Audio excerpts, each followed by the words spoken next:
Doesn't go for the atrium from Source right there. Screen, spot dodge on the throw wheel. Again, floods the screen. The jump U connects. Frames. Nice catch with the air What's going dash. on, people? Convert this into SBA, take the game. Oh yeah. 1-0 to Zane so far. It's watching the Arc World Tour Finals. Zane looking impressive so far. Socky with some flashes of brilliance as well. Very back and forth game there. Got Zane up. Seeing Socky try to employ that Grimnir specific counterplay in instances, but unfortunately not quite on the mark with certain things. Zane is definitely Staggers with the lights. really strong. Yeah, that was really good. Opening up Zane there. Scoring a counter hit. Oh man. Even when you think you're out the woods avoiding the bros, there's still so much to think about. You've got the cat bot, you've got whether he jumps or not, tries to counter. Like, you've just got to think about these layers. Oh, a little bit too early on that spot dodge, unfortunate for Zane. Nice sweep. Oh yeah. Oh my gosh, got opened up there. Too far there for grab. Nice. As you mentioned, man, I really like that from Zane. He's going straight up whenever he thinks that Socky's just going to flood the screen. Yep. Oh, what a 2H though. Yeah. Oh, man. Oh, again, he's not getting his 2-1-4 convergence here. He's going for the bro wheel instead, but it's not going to matter here. Socky's still going to be able to seal out this round. Oh, that's going to be it. Good stuff. One of the more back and forth games we've seen so far in today's tournament. You guys adapt into each other on the fly. Not quite close enough for the wall bounce. Going to spend the RF to be able to get the extension here. Okay. So making some space. The OD spear, BC to get out. Here we go. Nice grab there. The grabs from Grimnir are, I feel like, easier to land just because of the threat factor of the seal damage. Oh yeah, I hear that. Go. Respecting all of that offense. Nice XXL, but not quite at the spacing to be able to convert. Yeah, Zane was a bit too close. Okay, another throw. And again, these guys are going round for round here.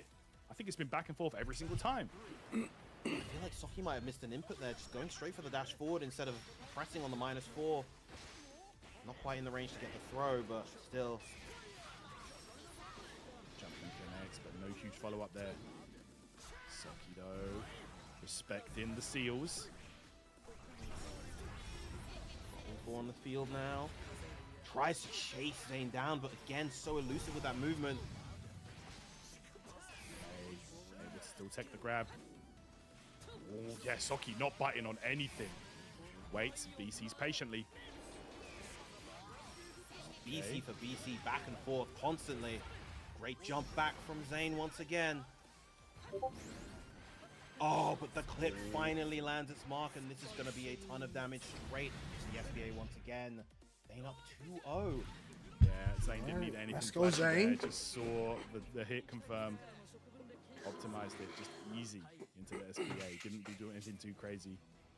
Let's go. No bravery points means that would be huge damage. Okay, 2-0 down here. Let's see.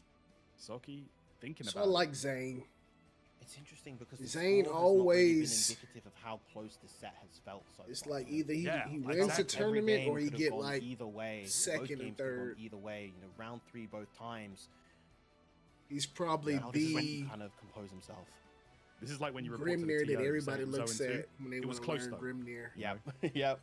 It doesn't matter. Exactly. It doesn't matter. The result He's stays one the of same. like the only representation for that character. All right, Zane, 2-0 lead right now. Needs one more to close this out. And make a pretty nice recovery after that big loss to JF earlier on. But let's see. Let's see if Socky can make this comeback. Again, just that 2-1-4, the J2-1-4, the Void Light Erasure has been doing so much work for Zane. Nice challenge from Socky with the close medium right there, and it's going to get a full side switch combo as a result. Oh. All right, catches him. Nothing on the defense. Oh, wow, what a reverse. What? That was crazy from Zane. What a confirm. Seals up. On deck. Nice spot dodge. Oh my gosh. The U-Tornado. And what a pickup as well. Going to stabilize this with the RSRC. Zane now at set point. No, not quite. Oh, for the 6XM. Yeah. Luckily, that overhead coming in clutch there for Zane. All right, set point.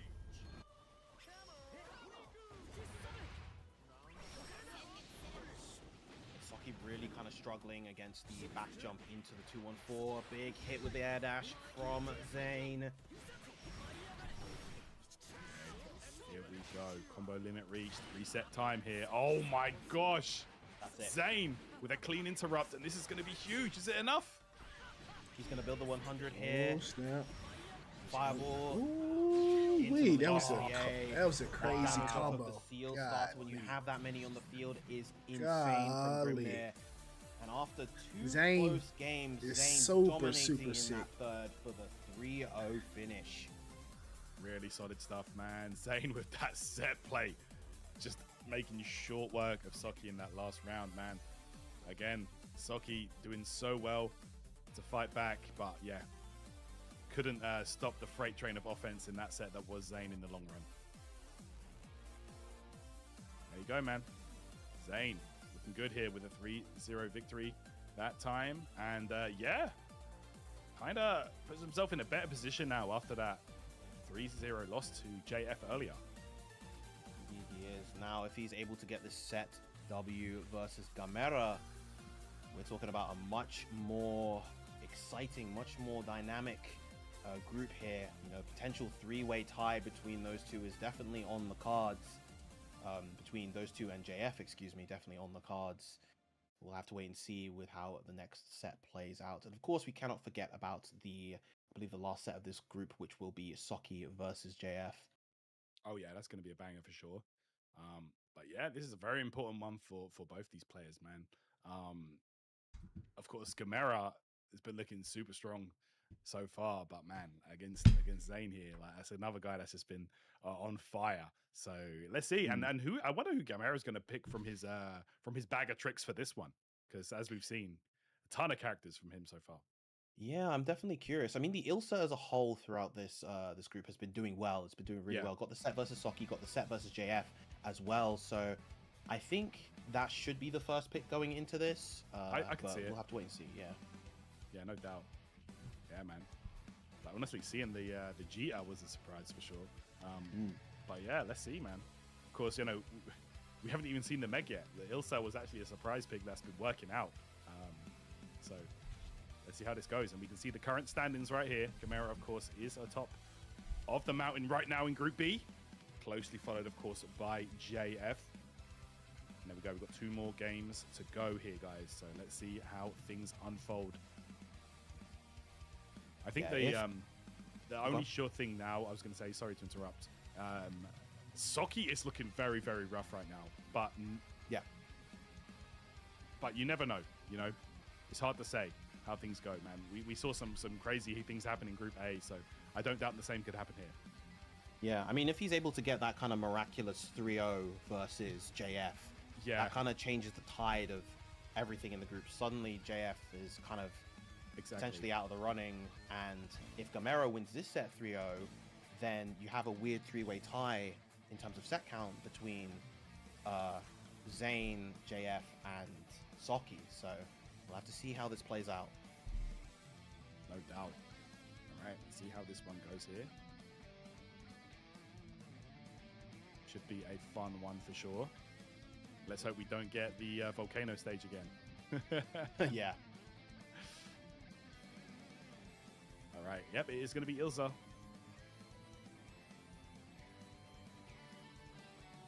Secret weapon for Gamera here, it seems like. Newest character in the lineup has been out for about a month or so now, and as is the case with a lot of the new DLC characters, very popular. You know, when you have a gorgeous grown woman on the screen with, you know, a well-rounded toolkit that's relatively easy to understand, but has plenty of source and cool things that you can do. You know, she attracts the fundies players, she attracts the wife who enjoys, she attracts, you know, people that like to lab. So she really appeals to a lot of different folks, and Gamera, of course, coming through on full display of Ilsa's fundamental potential. Oh yeah, and she talks a lot of trash as well. You know, there's people that are into that. So yeah, she's one of those characters who she talks a lot of smack. She's very kind of gruff and abrasive in her language, but she, particularly for the people that she cares for, she means very well. She wants them to be. She's very strict because she wants them to be safe. Basically, there you go, man. There you go. It's a harsh type of love. Right, let's get it, guys. Here we go. Next game, Group B. Gamera versus Zane. Oh, man, Gamera versus Zane. Let's go. Hold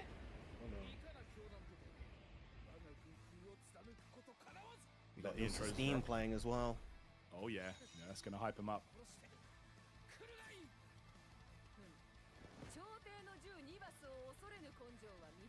I'm curious how this character plays at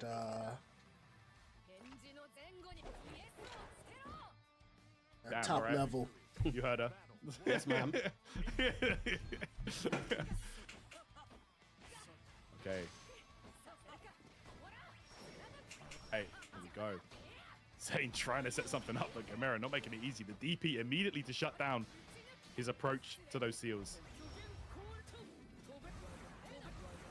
Ilsa, pretty fast character. Definitely one that's able to kind of close the gap versus Zane trying to get away. Nice catch. And opening up with Zane. Blocks from Gamera. Just keeping it simple. Okay. Right, sets off that bomb. All right, nice. Reloads the bullets, doesn't choose to go for an Oki situation, can potentially set up the future Nova here. Here it is. Oh, here we go, here we go. Oh, no, Zane eating a clean hit, and we know what that means. Damage is huge right now. Yeah, keeping it incredibly simple. Nothing fancy, Man, just the basketball. He just sat and waited waited for Zane to crack. That's it. And just kind of wish him with that throw attempt at the worst possible moment. Gamera is going to eat all of that. Okay. Good stuff. Nice check with the far light again. Oh, yeah, you can't punish that with that. Okay. Yeah. That used to be punishable when it was able to convert from the middle of the screen. They since changed it to be safe on block in most positions, but it doesn't get that combo anymore that it used to. Oh, Hey. Timing of the spot dodge. Yeah, that last second dash. That's the DVFC player and Zane coming out there, and there we have it. Firing back.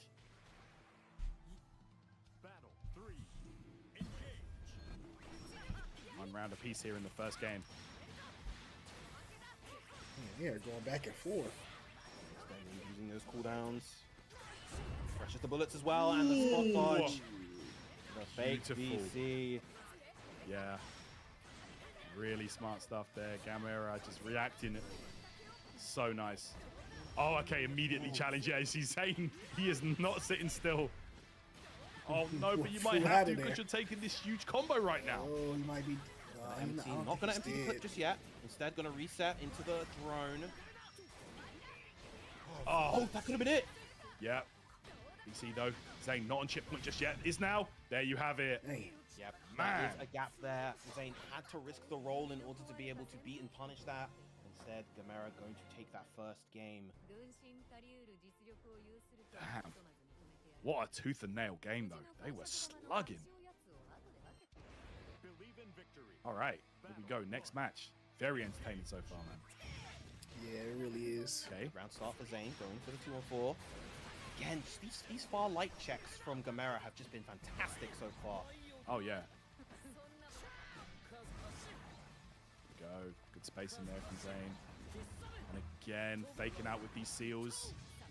Just moving between them so nicely. Despite all of this offense, despite all of this pressure, Gamera has remained steadfast on the defense, not biting at any of these opportunities until then. Again, he's choosing these moments so well.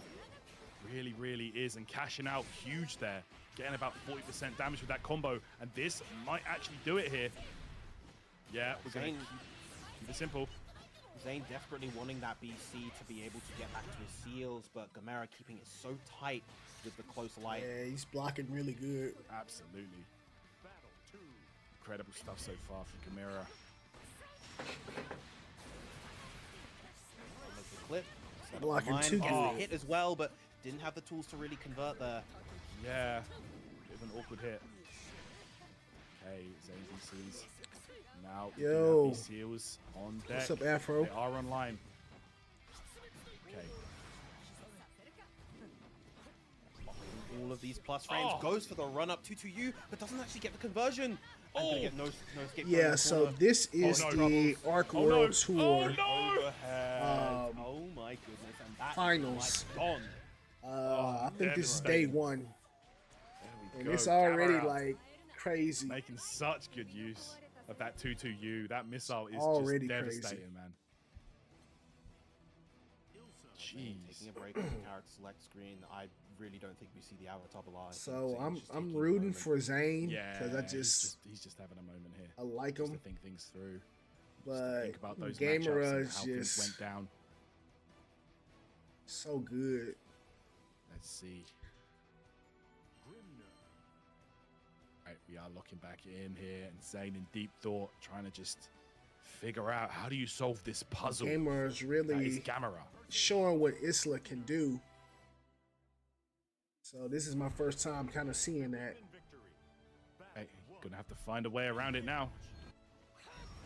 Potential last chance for Zayn here in this match against Gamera. Wreck a sequence, spend some of those bullets, and convert beautifully off the crouching Grimnir. Gets all of this. Oh, misses the 6-2-3H right there. Oh my, a huge count hit regardless. That's it. Yeah. Yeah, he has the resources. I'm not sure if this kills actually. I think it's gonna be just off. Oh no, never mind. Oh, Shut me up He real killed. quick. Gamera now on set point. definitely killed. Out. So impressive right here. Let's see. Hey, Zayn here trying to approach. Gamera sitting on set point. Here we go. This is a chance to set up though. The HDP. Seals on the way. Finally finding a crack in that armor that felt so impenetrable on the side of Gamera. Oh yeah, he's been a brick wall. Like, he's just found answers to everything Zayn's brought to the table. Oh, yeah, took his turn back there. Minus, of course, off that BC now on block. Okay. This time with a spot dodge. Ooh. Okay. Oh, finally gets the catch. Here we go. That's gonna do it. Don't play with your food. Spend it early. Zayn still alive, guys.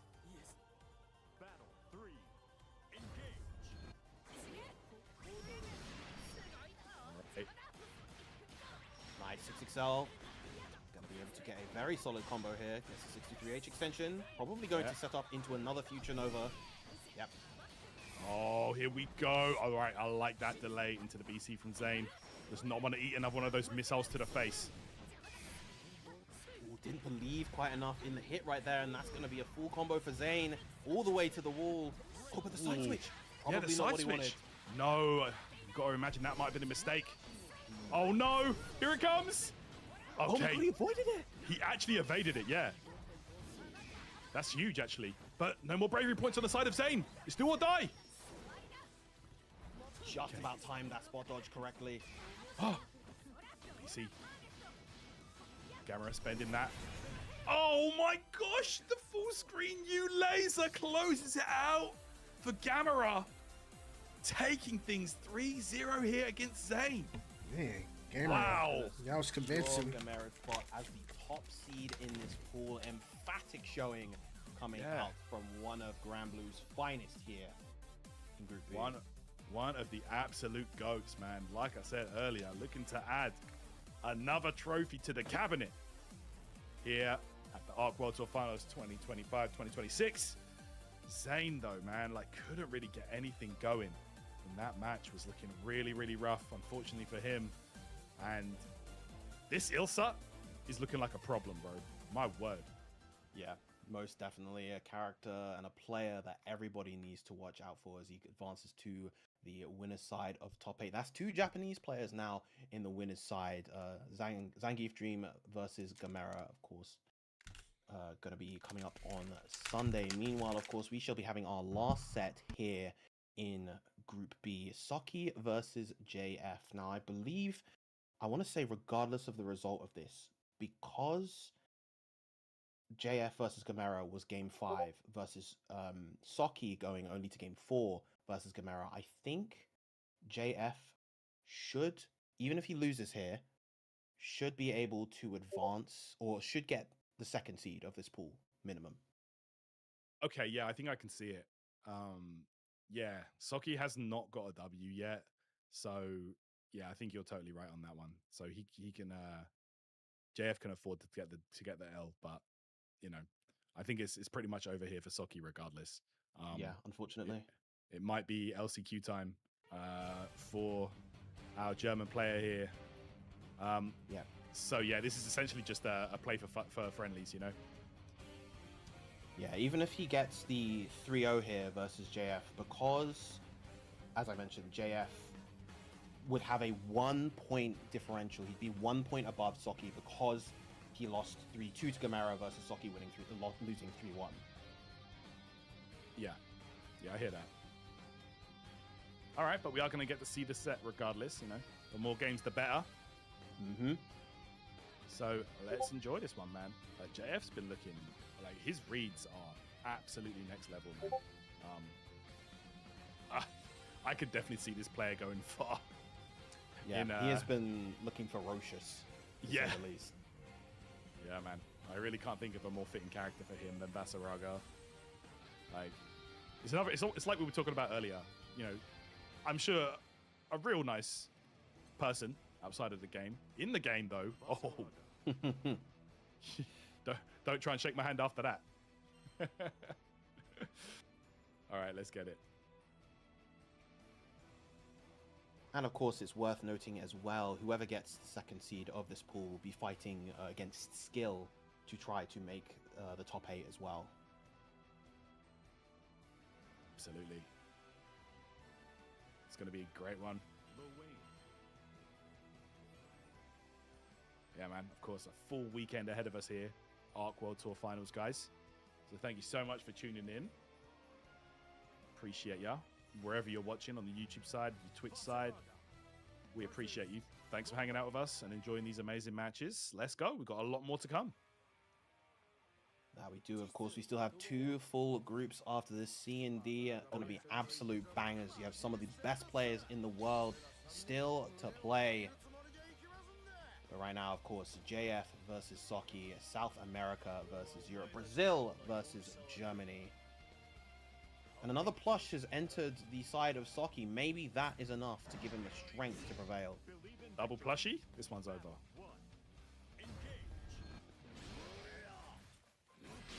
Let's see now. Ooh, immediately reacting nicely there with the counter. Oh. What a jump versus the command grab attempt straight away and gets the backdash as well, but not quite getting the punishes Soki's looking for. Right, bro, wheel spot dodge there. Oh my gosh, Instinction just deleting everything on the screen. That really clears every missile. Most U projectiles don't do that. I guess the hitbox is just so wide, right? Lost to BC, and he's probably going to die for it. Yep, young man reactions, bro. And there's our first and possibly only Vasaraga SBA of the day. Rare footage. First time anyone ever saw Vasaraga's SBA. Crazy stuff. Those U skills are just so powerful with him. A worthwhile trade for Soki, I would say. Gets the anti-air with the close medium as well. Yeah. All right, making it count. I like that. Let's go, Soki. Very fortunate right there as well. He only got a single hit of the close medium, so he was able to get a nice count hit conversion. Oh. Yeah, not going to work out. All right, JF challenging here. Soki with the BC to make some space. Yeah, those bros just aren't having a good day, man. They're not allowed to play the game right now. No. That's right. Oh, I had myself on mute. Again, just so difficult. But I was saying, yeah, defending against him in the corner just like now this. seeing the comments, but yeah, Gamera was pretty fresh. All right, okay.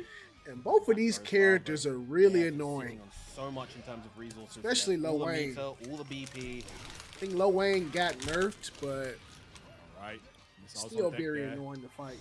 Actually coming into play. Oh, that armor. Oh, no! New command grab coming through once again. And what do you do with Socky? You spend the meter once again for the DP. Absolutely. Okay, Got a connects. hit right there. That's it. All right, Socky. I see you, Bran. I see you. Good stuff. Miraculous Oh, no. right there. Really felt like Socky was gonna lose that one, but still managing to clutch victory from the jaws of defeat. Still alive in this, man. Don't count out Socky. Absolutely not. There's one thing that both our Wayne players have been managing so far. It's managing these comeback situations. Yeah, hear that. Again, Instinction flooding the screen, and there we have it. Full combo time. Juggles for days in the corner, my gosh. Looping to save all of the resources. Nice DP right there. Go. Level low. That's it. Counter. Nice from Socky. There's the cat laser. Bro wheel. On the bro wheel. Oh, JF just holding firm in this corner. Good techs on the throws. Good spot dodge as well. oh. And catches the backdash. How is he so consistent with those? Oh my gosh, JF shuts it down. All three bros down with one foul swoop. My gosh. Once again, caught Socky trying to backdash away. So hard Also, to Raga, beat let's space go. against Vasaraga. You think he's this big, slow hulk of a man that he'd be able to not threaten the space well, but just the opposite. Yeah, Al, you're not wrong. Like the way JF plays him, honestly, he looks like, yeah, it's crazy. It's like this fast rushdown character. that is just so in your much face damage. non-stop. Look at this now. Okay, we're out. Big hit for Socky right there. Okay, neutral jump here after the broken necks, and we're going for the Side RS. switch most likely. Yep. Yep. Coast to coast, Space Ghost. The parfait as well. He gets all That's his a lot meter of back. damage too. Oh yeah, that's huge. Oh, but not huge enough. It's not going to matter. The U Instinction, an utterly insane move. Yeah, unfortunate there. Yeah, that was almost excellent there for Socky, but all right, off we go. Scooped up once again.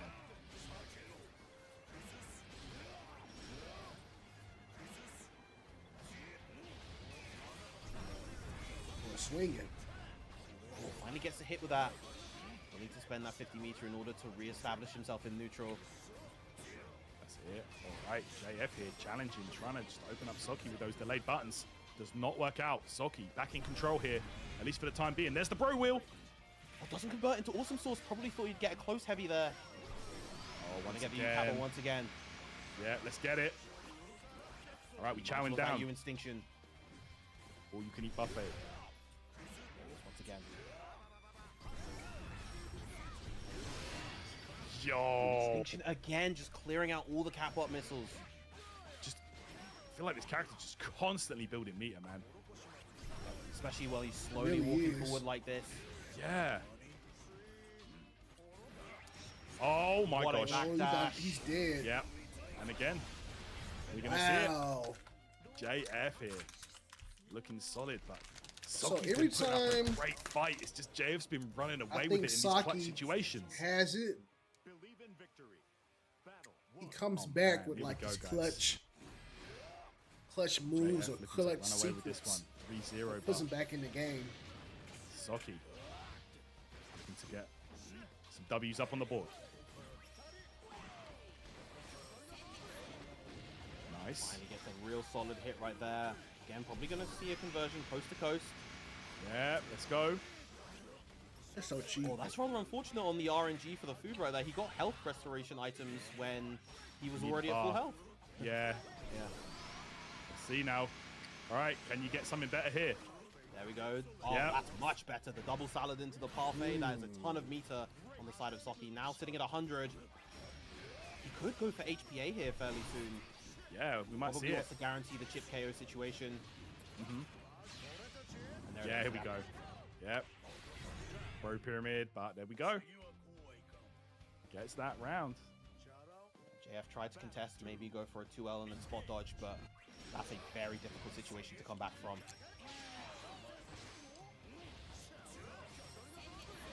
Gosh, JF so explosive in these situations, but Sockie navigating that beautifully. Here we go, gets the meat. Again, didn't really need that in that situation.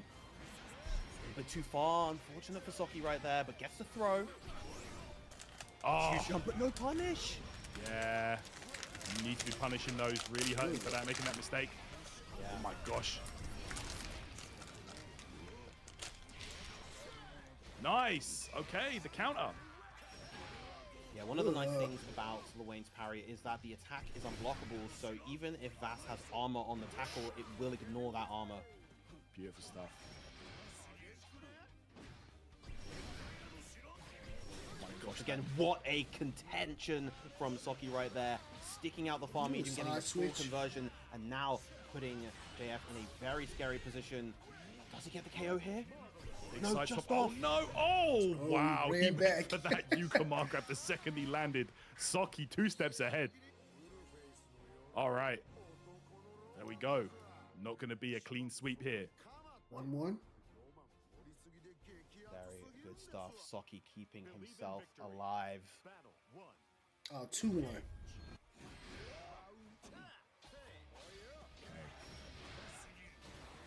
Right, knocked down here. Hit the low.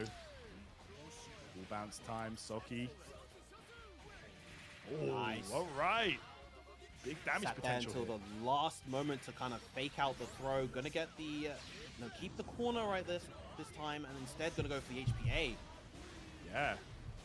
Gonna spend all of it, just try and get as much damage here as possible. There you have it. Probably well worth a good 50-60% there off of Vass's life bar. Nice! Use of the parry as well. JF now stuck in a real bad situation, and that was a real commanding statement from Sockie. What a Lil masterclass there from Sockie. Just everything falling into his hand. All right. Nice. Wow. What happened here? Sockie, a completely different person Yeah, this he's game. adapting. Sockie's been looking He's so much adapting more really comfortable. good. Finally, JF landing a solid hit. These jumps actually working out really nicely for Sockie. JF hasn't really anti-aired them, hasn't really contested them. So Sockie been able to get away with them. He's not watching his toes. No, gotta be careful now. All right, Instinction evades it completely. Bro wheel as well. And the Again, punish. another jump coming through. Yeah, Gonna get the wall bounce extension with the 6XL.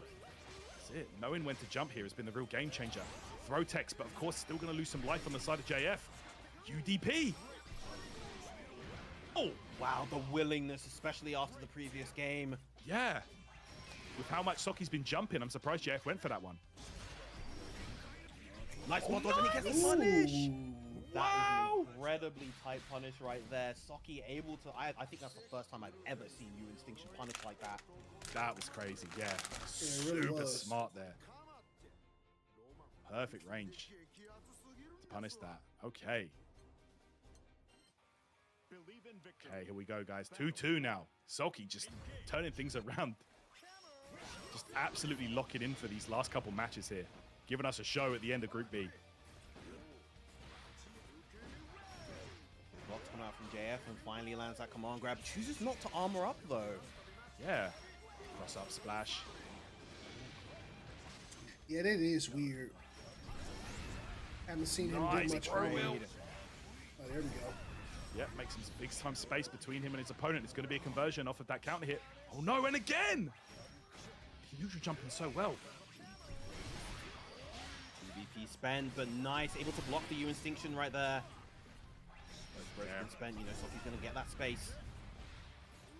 Gosh, look at this. JF though. Starting to catch these jumps now from Sockie.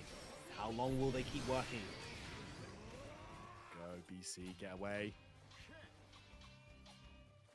Big stagger in the pressure there. Sockie, no bravery points. It's gonna hurt any kind of hit JF gets right now. Sockie realizes it.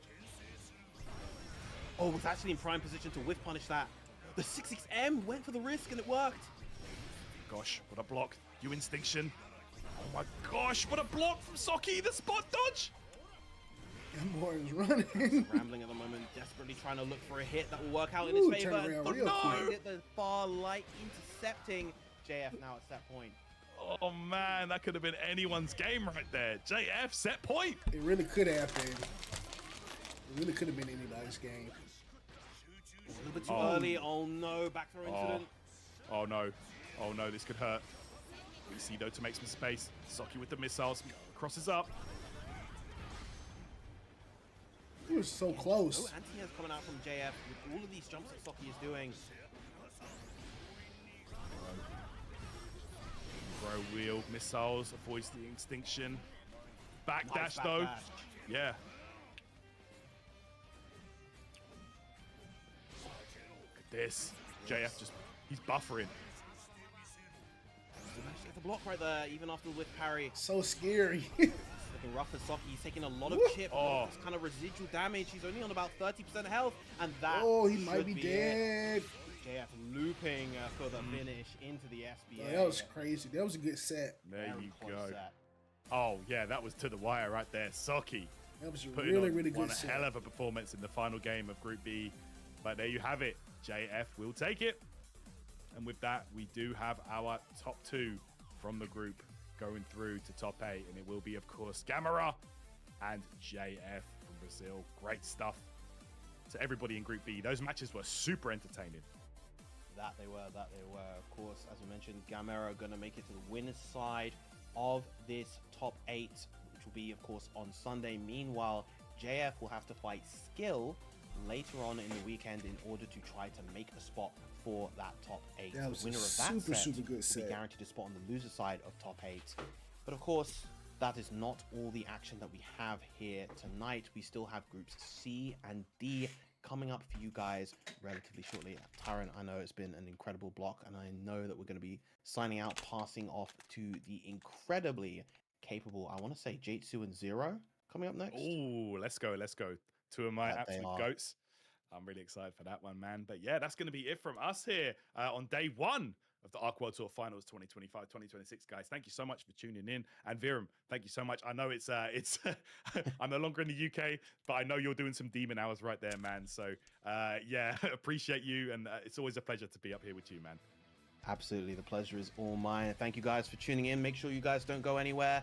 We've got even more action coming up very soon. All right. Let's go. That was some good sets.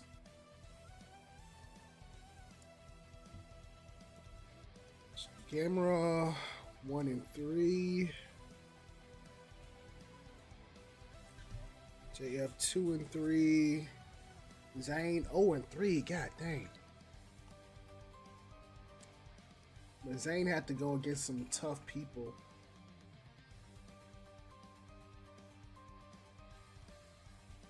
Hold on. Let me go back to that.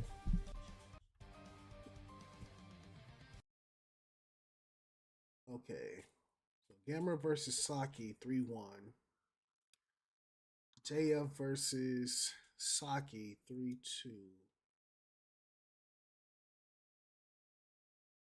Zane versus Saki. So Saki, let's see here, 25% win rate. Gamera 75% win rate. JF 62% win rate. And Zane 33% win rate.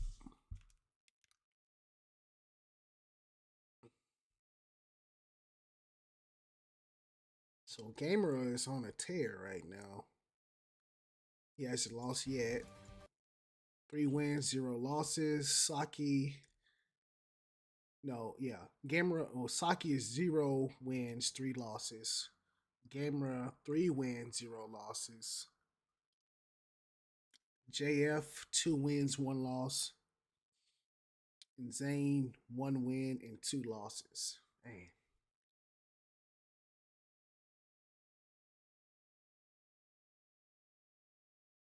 yeah, Gamera is on a tear.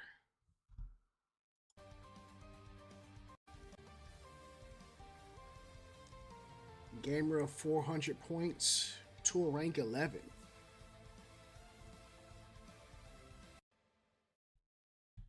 Let's see here.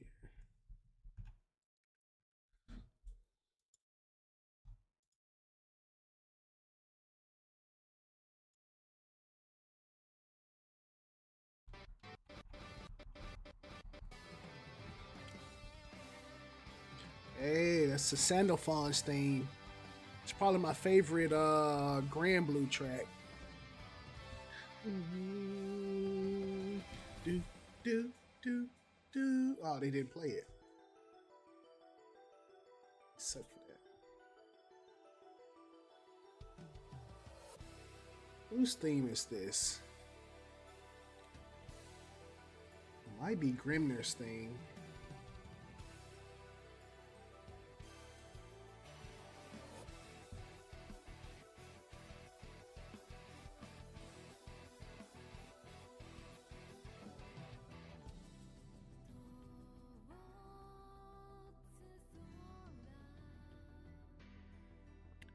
This is like really making me want to play.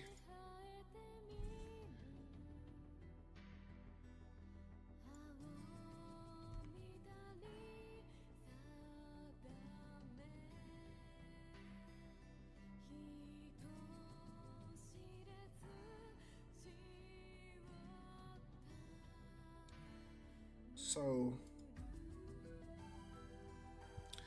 lately I've been playing Under Night and Birth. It's kind of been taking up my practice time for fighting games. But watching this really makes me want to turn it on.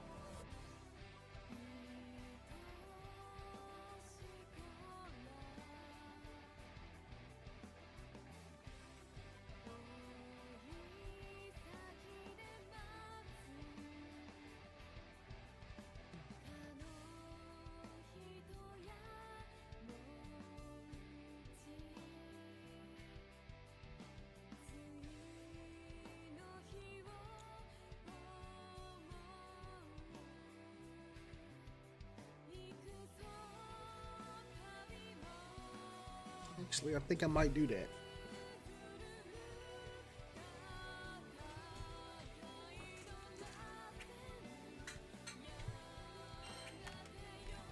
So they're on a little break right now. So what I'll do.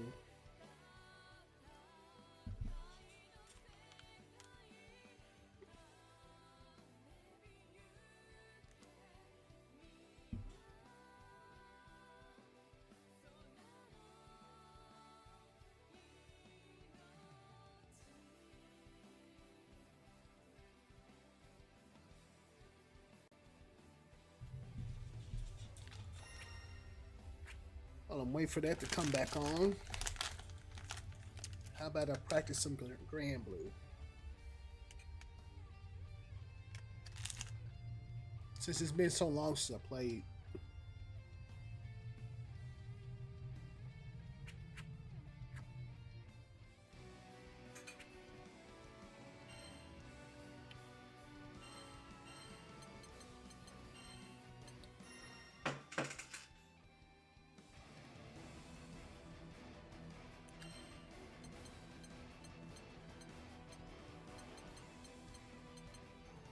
Eustace.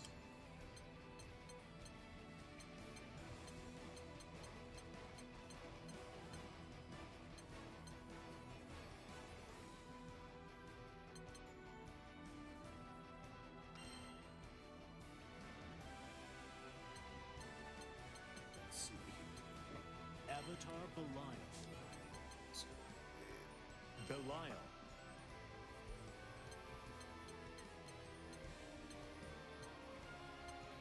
Such a cool character.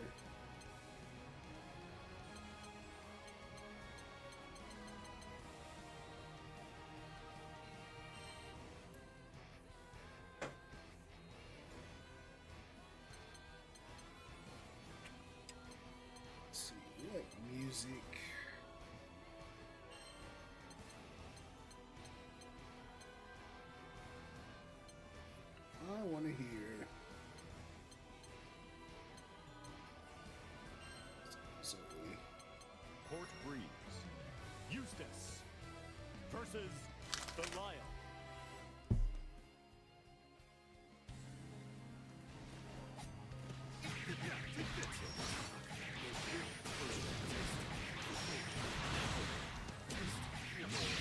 Time's up.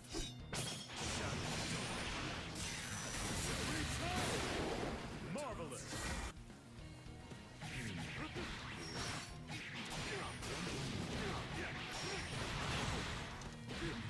March for death.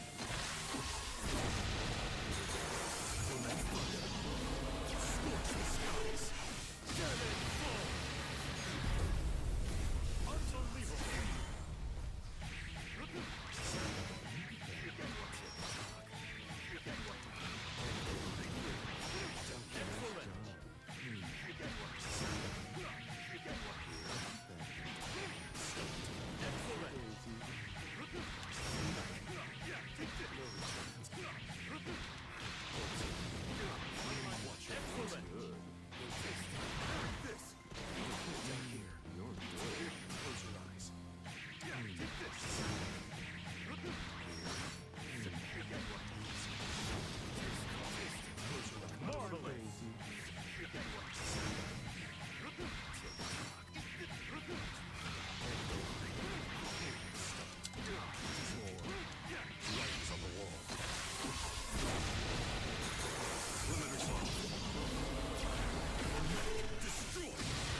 Unbelievable.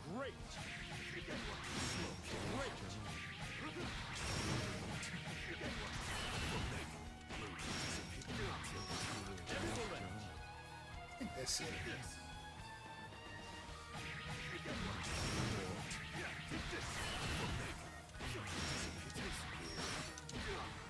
That's it. Great.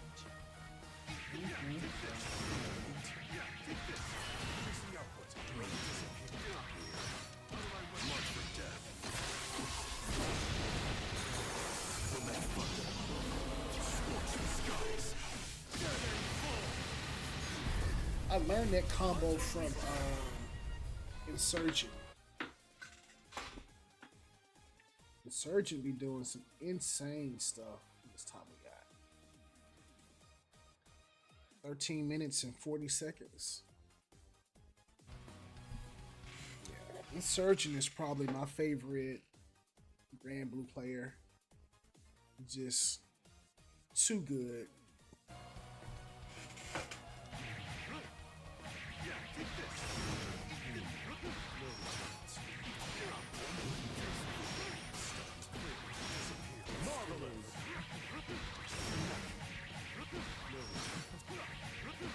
Excellent.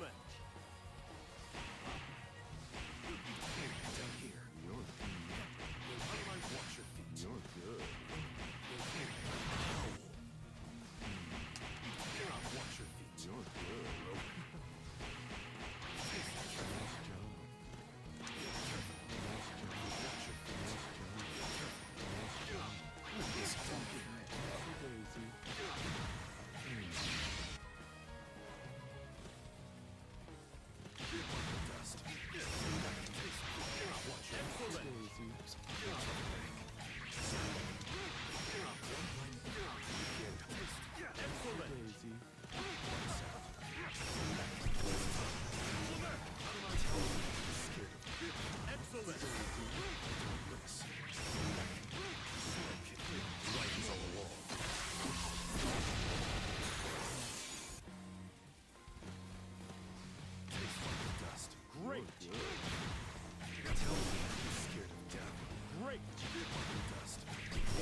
you have to slide somewhere in this combo. There you go.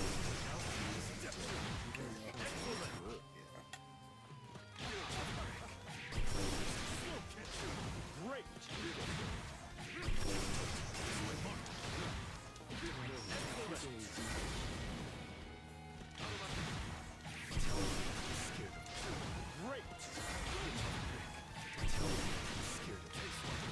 Excellent. Great. Excellent. Great.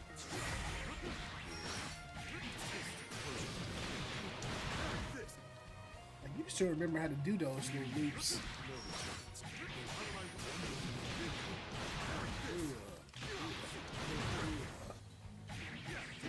So fun to do.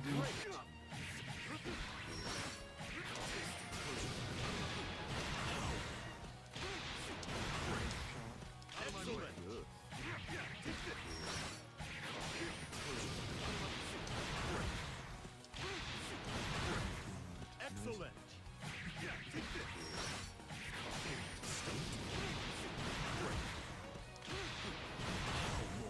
So finicky to do. Great.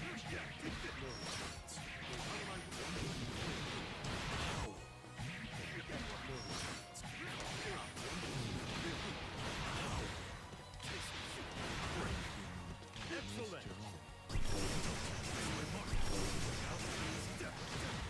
Excellent. Great. Daisy. Great.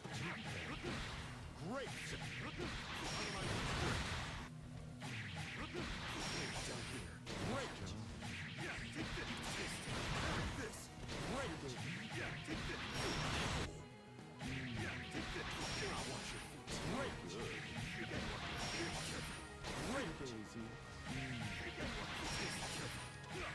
Great. Excellent.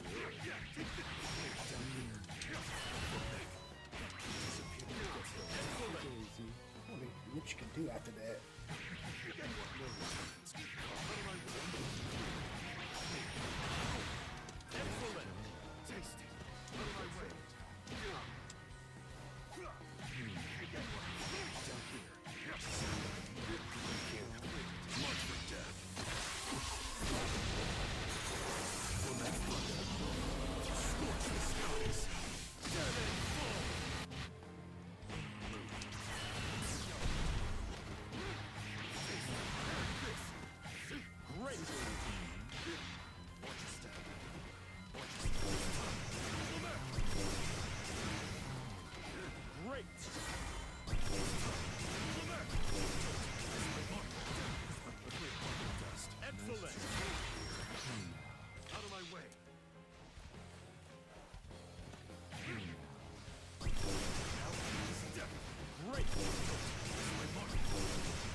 Oh, I forgot he's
Let's see how many more minutes we got left.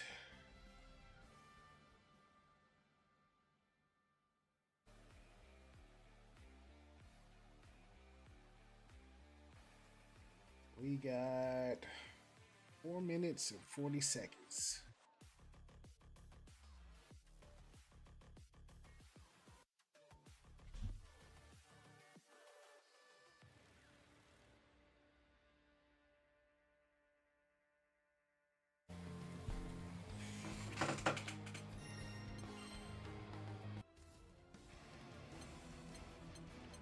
See if I can remember how to play with Avatar Belial. Avatar Belial. To play this character is super hard too.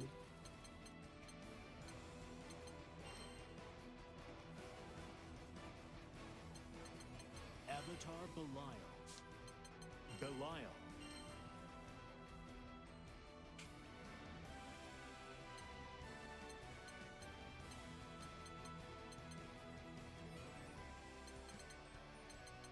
Celestial View.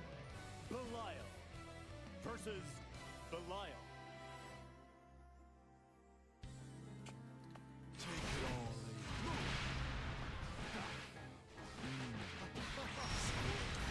Excellent.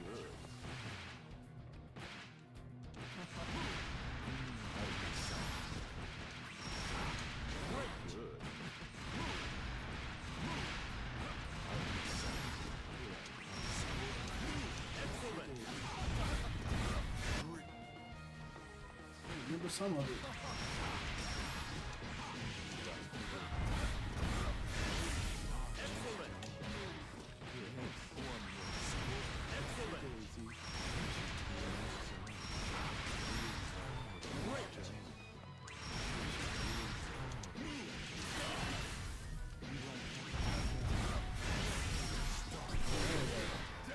You remember that? Great.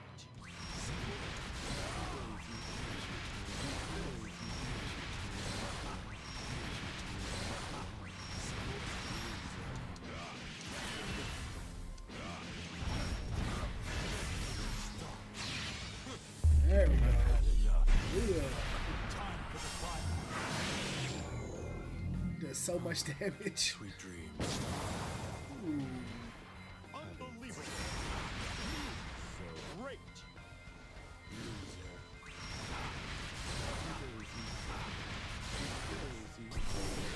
Down. Take it all. Let me hear you. You like that? You like that more? Let me hear you. Be gone. You like that?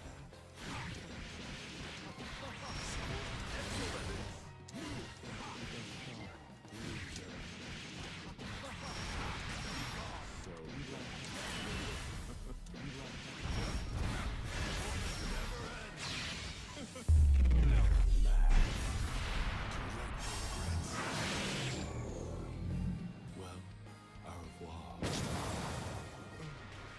Unbelievable. I'll mess you up. I'll mess you up.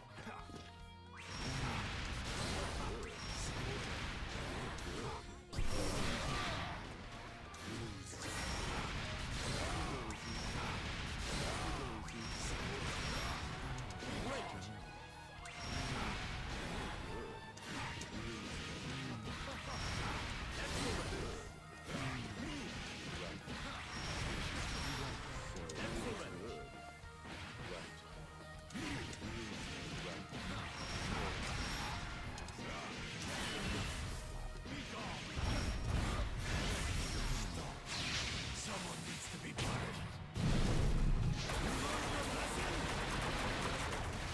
He's so sick. Unbelievable.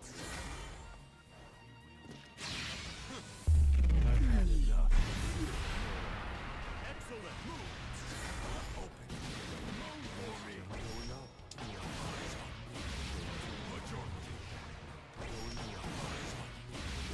Put your back into it. Get down. Oh, you can combo for that. I forgot how you do it. Oh, you gotta.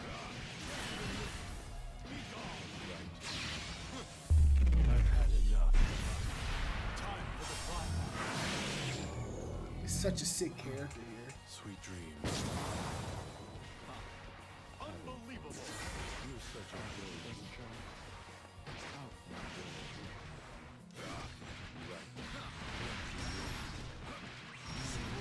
Excellent. Good. One more. Great.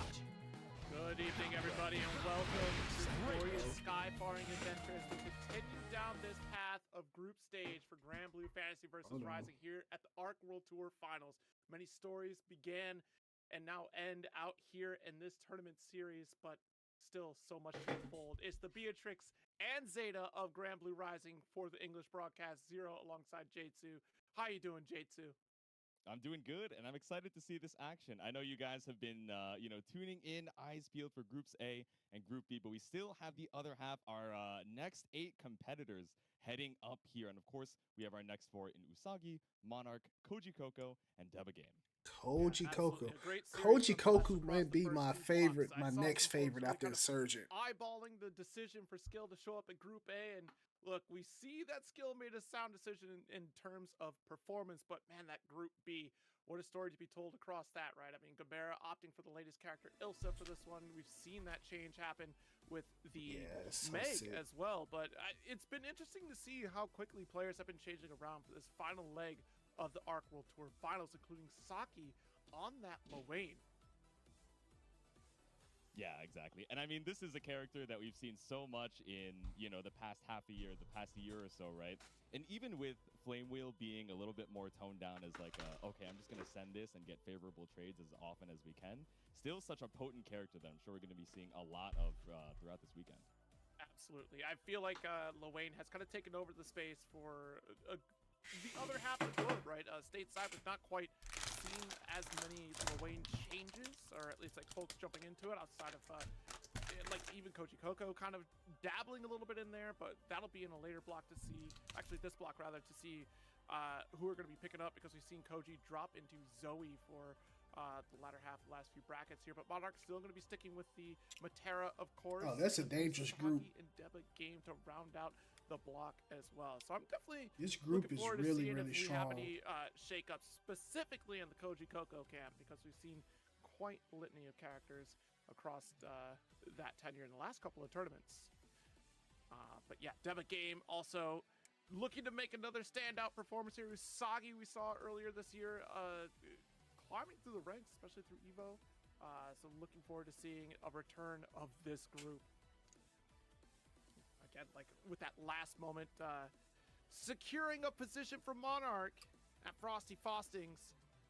It's going to be a wild ride across all 4. Then we'll later on look at that Group D and see how that performance plays out. So thank you all for tuning in and hanging out with us as we get to pick up the continued action of Gran Blue Fantasy versus Rising here at Arc World Tour Finals. I'm definitely excited to see how Monarch navigates the space, especially with Koji Koko. I'm trying to remember the last time those two had clashed against each other, which could be fascinating. And then, of course, Usagi is still world traveled, so that's probably going to be the one that we've seen performing extraordinarily well with this, with this Grimnir. I had Gamera stuck in the brain. But yeah, Grimnir definitely going to be coming out on top as one of the few characters we still get to see very often outside of like Zane, right? So we're going to have to see how Usagi performs as that first round pick. I mean, across the cast that Usagi will have to perform against. I'm looking forward to seeing navigation around Matera specifically and see if we could come up against Monarch on that one. There it is. Usagi pulling through. For Evo France, had an excellent performance out there. It's certainly one of the favorites to really kind of rise to the ranks on the European scene.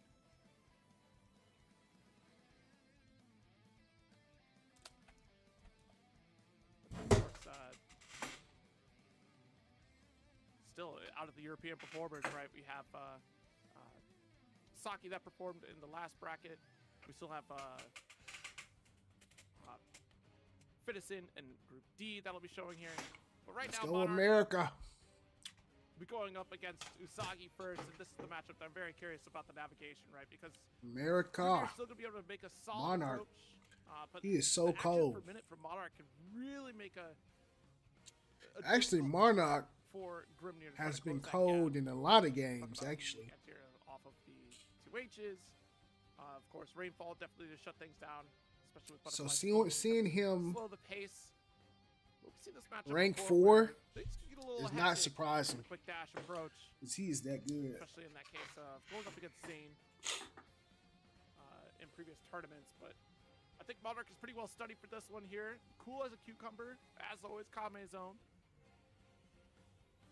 It's like, First match in as just much one, as so please people bear say with us. Matera is like really strong, So get our competitors set up and continue the Monarch action here. has always been like one of the main representations of that character. So A long road ahead of us. Of course, I'm interested in seeing that opening gambit, right? Like, probably going to be I playing really that distance game on wanna- the side of Monarch. hey, I don't know who I want to win. Well, I know I want Monarch to Matera. win this because America, and he's really Not get good. the opportunity for Seal set up. So we're gonna root for Monarch. Usagi will really quite switch out for anything throughout this match, really. We both are pretty well locked into the character loyalties, rather. Yeah, these are And the battle is about to begin. Our first match of Group C. specialist characters. Grimnir against Matera. And a fantastic series. This thus seems far. like If you it might missed out be on any of the bad previous for matches, definitely Grimnir. rewatch them, especially on YouTube. You're going to be able to get some rewind on that one, or even the VOD a little bit later. It's a lot to look forward to. I don't know what Grimnir can do against her zoning. So Intros kick we'll off. see. I'm curious how this is gonna play out.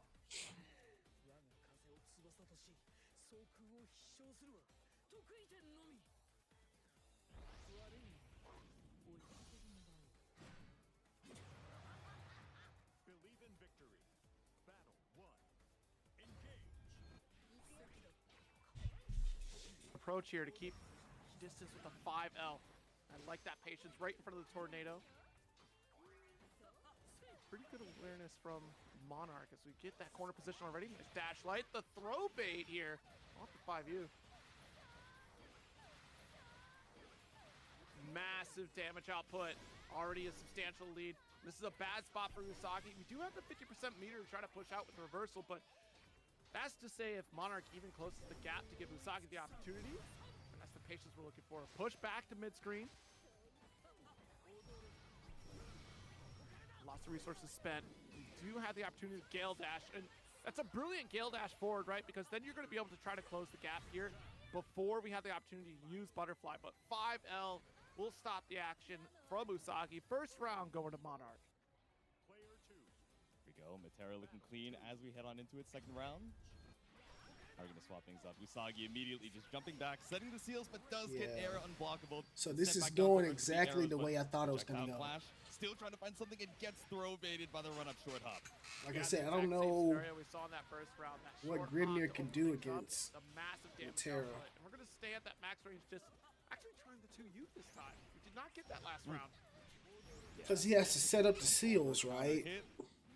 Clean wall bounce as well. We got 100 meter on So, both sides, full resources and a It's scoop. like he can set up the seals, but if she's Yeah, nowhere caught near in you position, that final gale to take advantage still of the available seals, for it action, don't and matter. Get that quick throw bait off of Usagi. It's kind of hard to make a call out there in that position when you have a seal right in front of you there because you kind of want to BC, but you're worried about getting devoured by the quick action coming from Usagi. So that decision paralysis is completely understandable on the side of Monarch. Dash light's the opener. There we go. Just wait out the 5L. Such a good kind of stop sign. Very safe way for Matera to hold that space, but perfect timing to push you over to the corner. Able to escape, but still a decent amount Okay. of HP lost. No confirm off of the 6-6L. Beats up the Brave counter, but comes out as a Raging Strike, but not enough meters to confirm. Spot dodge. Still able to stay alive for Monarch. Yeah, this is huge for Monarch right now to get that Yeah, distance. it's like you see that Very seal lucky right break. there, Good low but like profile she's coming like from shooting Usagi. through it. It's BC like, what are you not gonna do? work out, but with the shimmy from Usagi, that gave a 5L opening here for Monarch. Ooh. Caught by old Butterfly, but doesn't find the pickup. Tries to dash in a Oh, little he bit too get- deep for the corner. get But hit by the still jump finds something. in. No! Monarch, please. Drop the kill. combo. And still, we're gonna seal it out with the back special, the ultimate edition, to slow down the projectile coming from Usagi. Very close scenario. It was a battle of timing between, 6XL versus 5L. It was a battle of projectiles with the EXs clashing. And finally, at the end of the first game, the ultimates just whiffing, or not even whiffing past each other, just going straight through. And finally, that ult arrow was what you needed. And both of them taking a much-deserved deep breath before they head into game 2. Great way to start things off here, but a little bit shaky on both sides. And Monarch going back to the meditation stylings, of course, opening up that notebook. Yeah, it kind of played out even after the win, right? Yeah, it played out a little bit differently than I thought at the initial outset. I thought we were kind of gonna set up at a distance game, but then when you think about it, it allows for Grimnir to set up full seal, and that makes the ability to close the gap a little easier for Usagi there. So pushing the distance here, back to the mid screen, and look at the step back just so we can threaten the seal, but we're not even gonna use it for an alt dash in. Yeah, I love that immediate reaction, right? Usagi just waiting for that old Psycho Crusher, saying, okay, if you're going to be greedy and set out this butterfly from the mid-screen, I'm still going to look for a way to try and punish, but able to block this time and BC back out. BC away. Got caught with the 5L. Yep, okay, looking for the spot dodge, but no, BC comes out. Usagi doesn't quite find the confirm off the 2L. Ring ball here, keep the block stun going. Nice, got the shutdown of the ultimate for a full extension. And we can just keep whittling away here, but the ult to fire the same option again, but this time the 5S ultimate. See, Great it's way to crazy. snipe things out. Go round up for Monarch. And these 50-meter thresholds are so important on both sides, right? Whether it's ultimate butterfly to just put that immediate threat on the screen, whether it's run up 5U, finally getting mashed out with the 5L from Usagi to put Monarch up against this East Coast corner and find another throw. Okay. Got her trapped so he can use the seals now. Throw, corner, Usagi still threatening with at least 100-meter here. Okay. Ultimate's one for you. Maybe looking for a chip out situation, but still a lot of health on Monarch's side. But now spends all the BP and when everything is a one touch, I understand, but still finds the mash out 5L to tie up the round. Yeah, unfortunate usage of the ult butterfly right at the point blank range. Doesn't actually get anything to benefit from it, but Usagi will certainly capitalize at that distance. A little bit late on the 5S there. So Monarch will push back into the corner, keep butterfly locked down. Okay, a little jump over, tries to go over the great fall, but gets caught up on the 5H instead. No confirm off of the counter hit anti-air, but at least it puts Usagi back in the corner. Backing off, 5L. So What do you Usagi think about that? Both these characters have nearly identical definitely on the 5Ls back in terms of foot. where Okay, they're gonna hit, might- right? They hit might be low, able to except obviously even it up I would here. argue that Yep, Matera has he the did. better 5L in terms of destroying in distance. Oh, yeah. There it is. Absolutely. Raging Chain right off the 5L even. Not enough meter for a basketball bomb, right? Even though we had the brave points available. Ooh, he coulda Jumps jumped over in. The 5H does not get caught out by it. We're staggering. Oh, he might with be the close cells dead. and catches out the fuzzy match timing from Monarch. Usagi Came back. ties it up. Good turnaround here, and again, the aggression from Usagi is the one thing to fear. So we saw in game one, Monarch really kind of pushing the issue, right? Trying to play that close quarters combat, get the corner first, and then really kind of overwhelm Usagi with just constant butterfly pressure. And that seemed to work out thus far, but she's still got a good way out, right? She figured out with the 2U on the second game to try to at least make a challenge, has gotten more efficient with utilizing seals to try to get out of bad scenarios against Matera, and then also apply a set play of her own. So great start to turn it around for Usagi. Crouch under the high arrow, just stay right out of range of 5H, and looking for the throw bait, but just waits for the opportunity to guaranteed BC. Still gets opened up by Usagi now. To the wall we go. Good lift off. The mix. And we still have one more seal for quick pressure. Oh, very late jump in for the tech. Dash light was the interrupt. That's not good. And it's getting worse. 50 meters still available for Usagi. Finds the counter hit in the stagger 5L. Okay, and another Usagi. round. Let's Almost go. a perfect. Only a sliver of that HP gone. That was a dastardly setup too, because we have flipped See out ya. Monarch with the combo limit. That still applies to 5L as opposed to a standing block. And Monarch was just not ready to block low after the reset. Usagi gonna get pushed back to corner this time. Gotta be careful of the spot dodges there.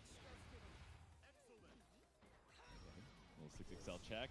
No mash out on the 2M. How are we going to skip the corner this time? Monarch, again, these delay 6XLs are catching Monarch's mash timing every time. All right, off screen. Looks for he a got him. throwbait. No high, no low to be seen, and all the meter to find the kill as Usagi goes up 2-1 now. Ooh, that was quick. Very quick game there from Usagi.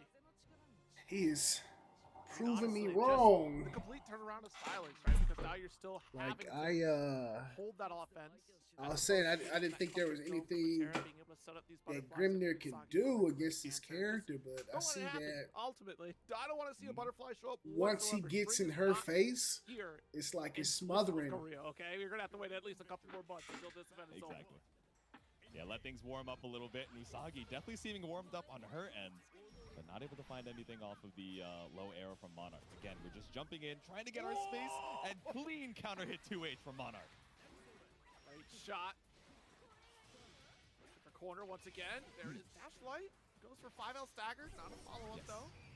The ult every time coming from Monarch to deny these Okay, projectiles. Monarch is putting on the fire, boy.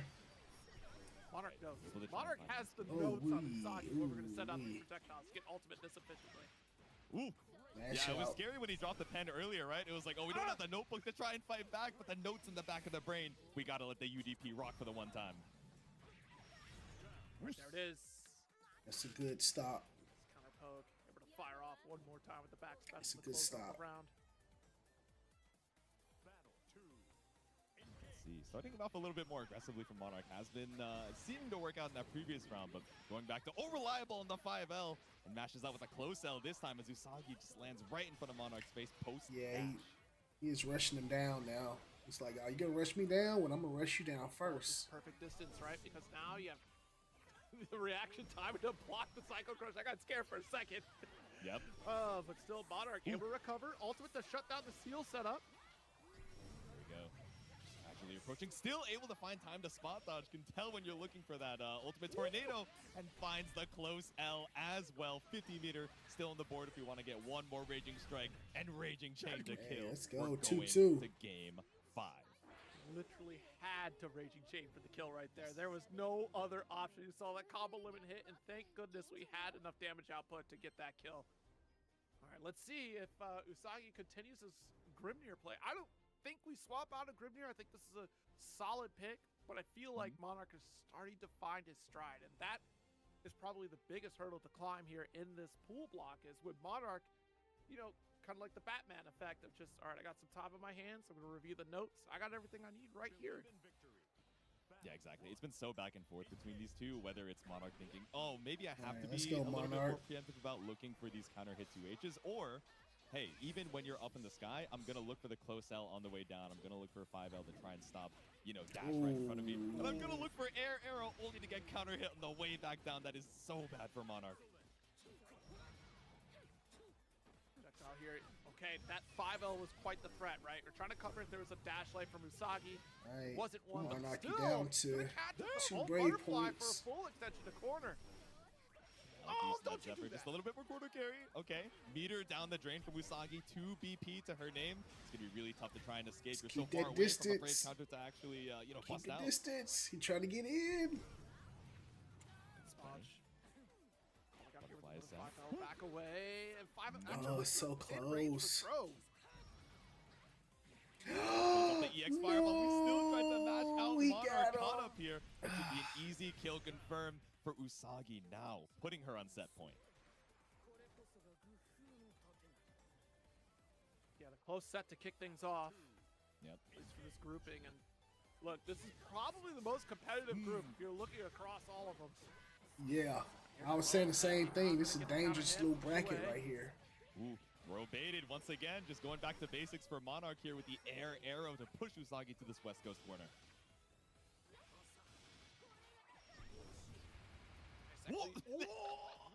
It was It smart looks so to silly float with the over vacuum, yeah. projectile, and then you vacuum in. Well played, Usagi. There we go. Air Oh stall, my set the seals, God, go for the bro. empty dash into throw. One more of those could be the killer, leave you at a sliver, and it's definitely lethal now as the 6-6M overhead. We left it He to the did that. final I'm not interaction gonna lie, of the he set. did that. Usagi takes a close 3-2 over Monarch. Yeah, certainly the one to watch out for in this He definitely did block, that. right? Again, the Group C is a just absolute bloodbath of players out here, and Usagi, she's certainly one to watch out for. Certainly a massive threat to jump into the winner side of things for the next stage tomorrow, or excuse me, the final stage rather. But Monarch still also a great threat despite getting into the finals here with a qualification for Frosty Fostings. Has been a threat since last year, which is so fascinating to try to qualify basically the exact same way you qualify for the last Arc World Tour, right? Just right back-to-back Frosty Fostings qualifications. But yeah, if you look at Group C, between these four players, Usagi, Monarch, Koji Koko, and Deva Game, like this is definitely a I sight wonder to how behold, because Koji honestly, Koko Koji is versus going to Deba be game is that going to wild go. card in terms of which character are we going to play in these upcoming matches, and the next one going to be up against Deba Game here, because we have seen Koji kind of swap things around a little bit. We've seen the Beatrix, we've seen the Zoe, we've seen even entertaining Lil but what do we settle in on in this state of Gran Blue, especially with Ilsa in the mix nowadays? And I don't think we have too many Ilsas across the cast here of our group stage, honestly. And Gamera being the one that was certainly going to try to test the waters there, but I'm not sure if we get anything else across the board here. Yeah, it's hard to tell, especially with like new characters on the horizon. You're like doing a little bit of scouting, especially as a big event is coming up, and you're like, what characters are these players really on?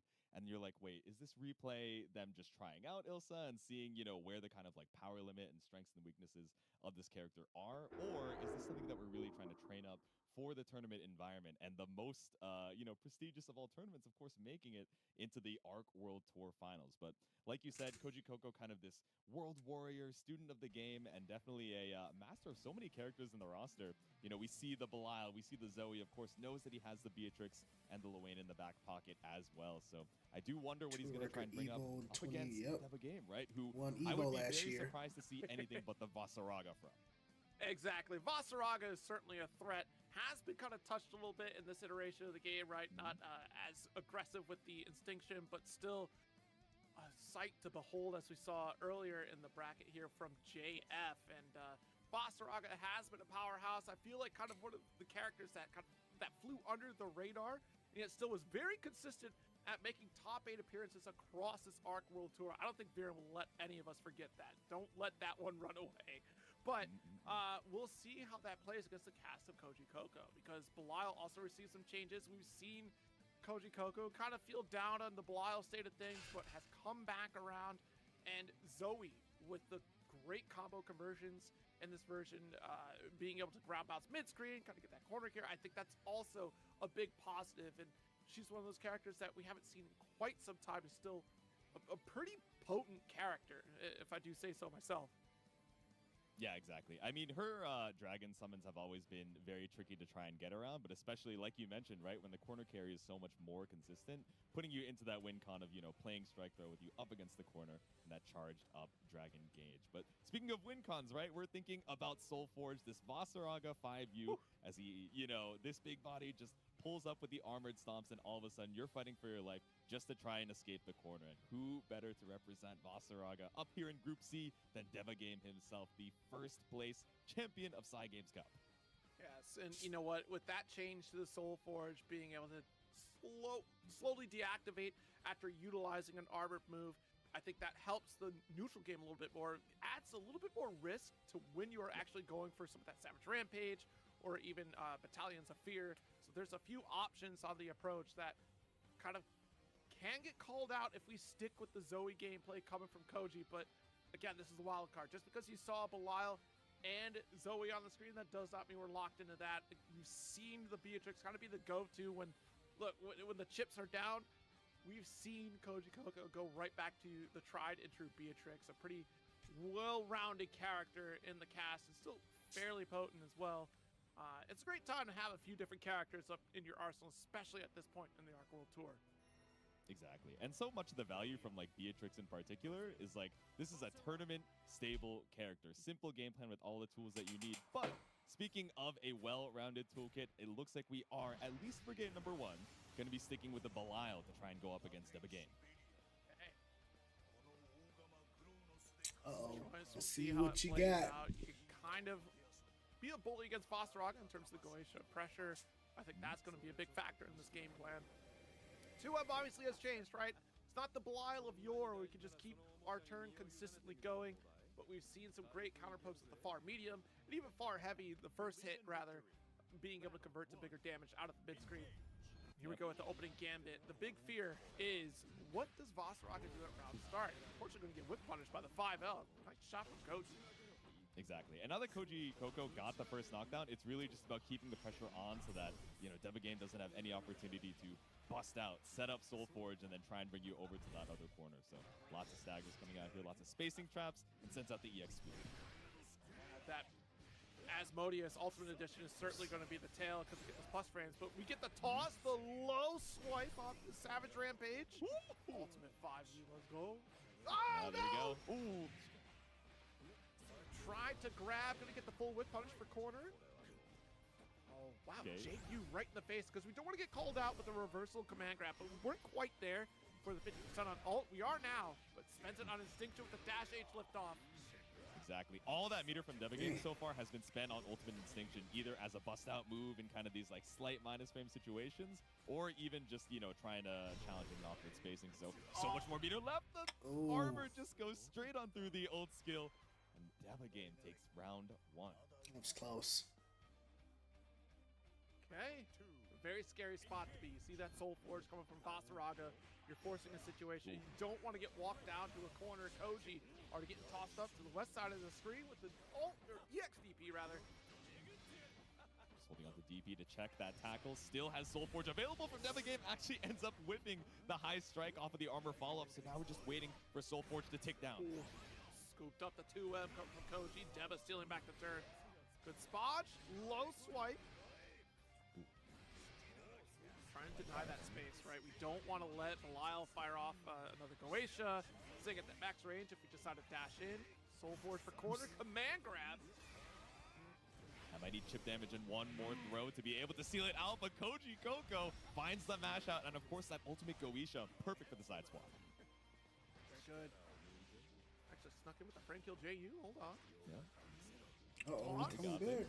Watch the meter, watch the meter. Spend for plus frames, and there it is! I knew that was coming. I knew it was coming. It's scary. It's not a matter of if, it's a matter of when Vasaraga is going to spend for the ultimate command Exactly. grab. And that's exactly what Koji was It's a looking matter for. of We saw when. the ult Asmodeus to go for plus frames. Maybe a BC was going to pop He there. probably should have But no like fear stayed for Deba, back. but this 2H. Let's see. Yeah, just waiting till the end of the game to use that ultimate reversal that we know that you were looking for. So much ultimate instinction. Speaking of, we're at that 15-meter threshold. Maybe a tiny bit too late on the spot dodge as we get caught up by counter hit 2L. 2L again. Caught the jump frames, actually. All right. Mad plus. To the corner with the 2M at max range. Reset. Yep. Okay, just chipping away at ultimate Goetia. Backdash avoids the Brave counter attempt. And even with combo limit, ultimate DP saves the day for Coco. That's exactly what we were looking for in that last round of the first game, right? Of just getting that BC out there. We're at maximum range, but still close enough to get a full punish. Try to pull back with Goetia to get a follow through, still unable to do so. A little bit too far. Ooh.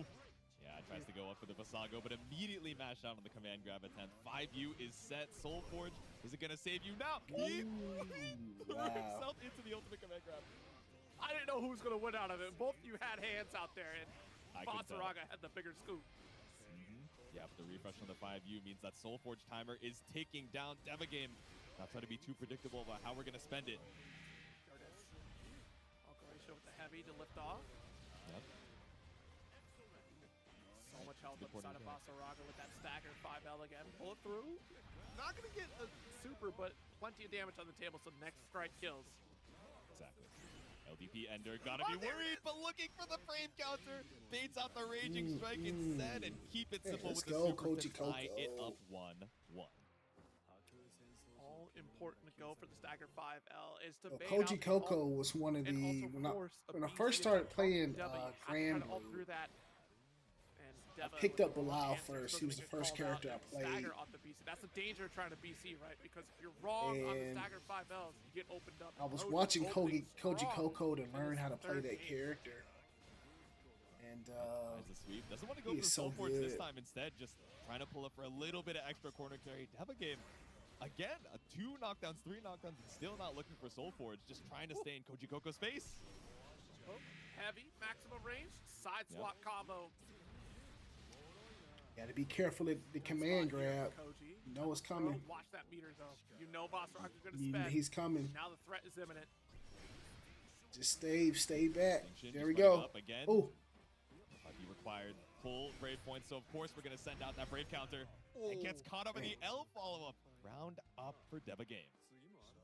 At that distance, a little scary, right? Because you're just outside the range of command grab, so you're expecting maybe max range throw. But good coverage from Deva to opt for the light ender to catch the jump back. The needless fireball now able to get 5U, but barely anything done with the cooldown, but still able to find the mash out on the way back down. Okay, far medium, nice. Goetia lift off the ultimate. Yep. Triple attack for corner, and yeah, that's gonna end the combo routing there, but maximum range on the 5L. Still got the counter hit for a far end. Lots of meteor available, but again, trying to Like mash you out, did. thinking, oh, you're going to respect this ultimate reversal. I showed it once, surely I'll show it again. But like you said, Zero, just go for the staggers until we see it once more. That's gonna man, be it's the going answer. back and forth, Those man. ultimates, right? And This is when you good. have that life lead, you're willing to press that issue against Of course, Deva. I want So, Koji Koko at to the person, win. You're willing to spend the meter. You have 100. I don't want you to Man, SSBA this is- against me. this is I tough. need that danger off the table. And yet, if you opt for a BC, that's all the better for me to get a full punish. Carried it. Exactly. Nice jump out the command grab. Yeah, but jumps back, so we weren't able to get a full punish, and we're still stuck in the corner. Counter hit off ultimate Goetia. This is an awful spot for Deva Game. I love that. The fireball medium to just keep bouncing. Yeah, right? It doesn't quite build up 100 meter off of this. I don't think Raging Strike's going to be enough either. Let's see. Yeah, don't He even got need it. the second raging chain. We just go for the fireball finish. You got it. I was not a believer. I thought that Basaraga, that extra HP in the tank, might have been able to save him, but went for the single Raging Strike. You're in the corner, so you don't have to use that, Raging Chain immediately. Koji Koko optimized to find the kill, but oh, nah. I don't believe it. We had no meter and we still hit with the raging strike. Even on both sides in Brave points. DP, excellent the timing reactions, from Koji. bro. No armor quite yet on the Soul Force. There it goes. Okay, super swing. Honestly, what we're looking for here is if Koji can close this out. Having a better score than Matera, or excuse me, than Monarch would look very nice in this group. Whoop. Flashing. Stepping on the beach, 5 U's reset. You trying to mash on Wake Up. It's not going to kill, but it does build up 100 meter for Koji Koko, who honestly might just spend it to try and get that BP back. Oh, we're spending. Absolutely. Solid call out there, J2, because this is brilliant. You spend it off the one raging strike for guaranteed damage, and then strip those final Got two one- Brave points and refund one one mix of up your own, away. and you're already coming out ahead, and even on health. Honestly, one more touch is all that Koji needs to get the victory. Wow! Let's go! Dodging the stomps! EXDP, get you back in the corner. What a call out on these armor points. Let's go. Stomp into He is dodge playing, into bro. Koji Koko remembering he's got a stomp of his own, and now on set point. Go. Them. Dash light to push. Yep. Oh, get back here. There's no escape. There we go. Still has an opportunity to set up Soul Forge. Wake up, Fireball. Koji Koko just poking out here, but Deva Game now past that 50 meter threshold, finds the hit. Oh, this is going to hurt real bad. Ugh. Might we see the ever elusive Basaraga Super? Oh my I think we will. God. No, we're not gonna. There it is. I can't believe it. The ever Oh, but we don't even get to sit Basaraga about it. Super. We don't count it. We're not putting that on the big list. It's like partial credit, right? You know, Okay. everybody gets one chance, but you know, Koji Koko hard called out that backdash from Deva Game, just saying, I know you're gonna go for the jump forward JH. Plus frames, the medium DP there. Yep. One more throw. No, goes for deep dash, close heavy. No mash out from Deva Game. Content to spend the BP. Ooh. Oh my God. Oh, so scary. Okay, LDP, you're still mashed out. I would have thought it was plus, but Deva Game disagreed. Good thing he did, because now he's got Soul Forge, a solid meter advantage. and a decent chance of trying overcoming this life lead. Far medium, raging chain. Plenty of opportunity to go. finish the job, and that Let's will go, do. Koji Coco. 3-1. Koji Coco taking over Belial. Deba, scoring better than what Monarch did, or excuse me, what Usagi did. So that is actually going to look very beneficial out of this group. Yeah, exactly. So after our first couple games played, like even winning in a close 3-2, where normally, you know, there's the standard physical and mental fatigue. You're like, wow, that was a close set. I need to, you know, mentally clear my mind, take some deep breaths, and recover for the next one. Knowing that that's also weighing on your record for the group stages, right? Where especially in Group A, it came down to this kind of like three-way tiebreaker in terms of, okay, not only is it about going 2-1 and having that positive record, but how many games did you drop? How many games did you need to get there? So it's all about perfection. It's not just about winning the set. You have to play at 100% every single time. And on, you know, this biggest stage for Gran Blue, it's so much easier said than done. Exactly, and you're going up against one of the most calculated players up next here in Monarch. So despite going down 3-2 versus Usagi, we still have excellent opportunity to try to turn the tide. Only first set across the board for all four competitors here, but it's a great start looking for Koji Coco going into this one. Monarch can shake things up for sure. Out of the cast of characters that Koji has, it would be very interesting to see if we get this Belial again against Matera. Yeah, Belial versus Matera is probably a nightmare. Right? Because my guess in particular is Beatrix just has so many tricky ways to, you know, approach from the sky, you know, go for the low profile of riding free, that it would be hard not to choose this character up against Matera. But I'm wondering what Koji in particular. Okay, I would recognize that stance anywhere. That cape, that drip. Yep. Of course, it's got to be the Beatrix. That's my girl. Also joining us. Yep, I would not play Belial against Relink. Matera. Looking forward to that. That's It's gonna be a good time. Yeah, But yes, exactly. terrible I saw the trailer matchup. as not even a reeling player, but you know the animations just look so sick. So I'm happy for my reeling friends. Absolutely. Yeah, so Beatrix is going to be a great option. Ride free like he called out. However, I've been saying it since the get-go. Matera is that anti-Beatrix character. She has an auto anti-Beatrix in 5L. It is just a very easy low strike button that calls out ride free. It denies Star Chaser at a good mid-screen distance. So she does have excellent tools to fight this battle. It's not necessarily just swaying into Beatrix's favor, despite what a lot of folks might say. She does have a lot of damage potential inside of Beatrix. But that doesn't mean that Matera is going to make it any easier for Beatrix to take the victory.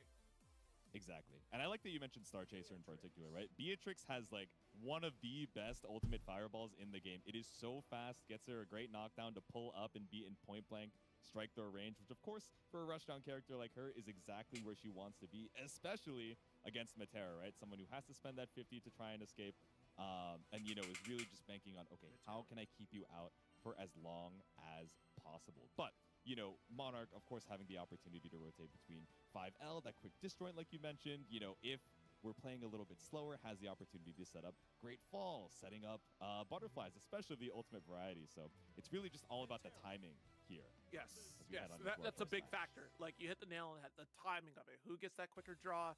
Is the ride free going to be able to interrupt? And I think we threaten, for the most part, in the mid-screen. We're going to see a lot of 5L. And once we get that initial knockdown, you're going to see a very consistent butterfly pace coming from Monarch here. Because if we can get more consistent ult butterflies, that's going to make things a nightmare scenario for Beatrix. And we saw ultimate expenditure on the 5S and even back S from Matera up against Usagi. It's going to be different here. We're going to see more ult butterflies than we saw before. Curious to see the meter usage as we head on into the first one. Both of them just running into the heat of battle. Expected for Beatrix, maybe a bit less so for Monarch, as he does get caught out with the close L and pushed over to the corner. Good hump. 5L still going to be the threat. There it is, our first butterfly sub. That's going to be the tile you want to look out for, because that's opportunity for medium ride free to chase down and actually punish that butterfly setup. That's player dependent. That's not a guarantee. Yeah. Just catching out the player-specific timing. But I mean, when you knew who was qualified for the rest of, you know, Arc World Tour Finals, when you saw your groups, you had all the time to prepare from yesterday until today. But looking for the double spot dodge from Monarch, he tries to bust in with a 6XL. Firing away, back special to push. There it is. Nice chip. Man. Roll through on the high arrow, but still has to, you know, earn your way back in. Oh, again, see right there, it's going to pressure. Even if you try to start out with the Star Chaser, that's still going to deny it. And tough to that was spot tough. dodge there. The timing, going to get a couple layers on That was tough. that final strike from Monarch. Yeah, and you mentioned this like right at the top of the set zero, right? We're going to be seeing a lot of ultimate butterfly because that ultimate arrow is so fast as a fireball, like, you know, to check you at full screen. You're kind of looking for that immediate snap reaction, and then you lose a little bit of that tempo if it's ultimate butterfly. But Koji Coco trying to bring the tempo right back with the mash out and with the 5U, now putting Delta Clock on the board. Let's finally sneak that in. Will we see it open up though? BC, we see those light jabs coming from Koji, and still these bad techs, that's plenty of damage. Ooh. Delta Clock, this is a big route, especially with 2 break points down. Exactly. Bad text, but for Soul, bad girl, she's still able to pull up with SSBA. No break points available for Monarch. Ooh, let's kill. Live with the sliver. Okay. You live with the slipper. Oh! The 2L to open things up. Uh-oh. If anyone can make that low HP comeback, of course, it's Beatrix. Down, but never out as long as there's a sliver of HP left on the screen. And now caught with the low arrow, but Ooh, what's the worst thing in the did world it. here? The best thing you could find is that counter hit and riding free. Absolutely. Get that extra lift off. The stagger with the 5L. Get as much damage as you can with that 2U ender. Yep. Spot. Back, you see the ender, but spot dodges on the Thunderbird. Very risky spot dodge timing right there, because that could have been follow-up. Alt DP! That's how you feel, Koji? Send it, you want the knockdown? A YOLO ultimate DP kills, but of course we're looking for the chip. Keep it simple. Don't you shoot that at me. You're with the DP range. Don't you do that. A little bit too far for Far M and Far H, but of course we got the LDP just barely to reach as we're trying to draw the string of the bow. And Monarch once again flipping through that notebook and thinking, all right, what is my anti-Beatrix? I have the tools, but how do I put it into the game plan? What is my player note for Koji in terms of his timing, what I'm going to be looking for, and how he likes to rotate his options in particular?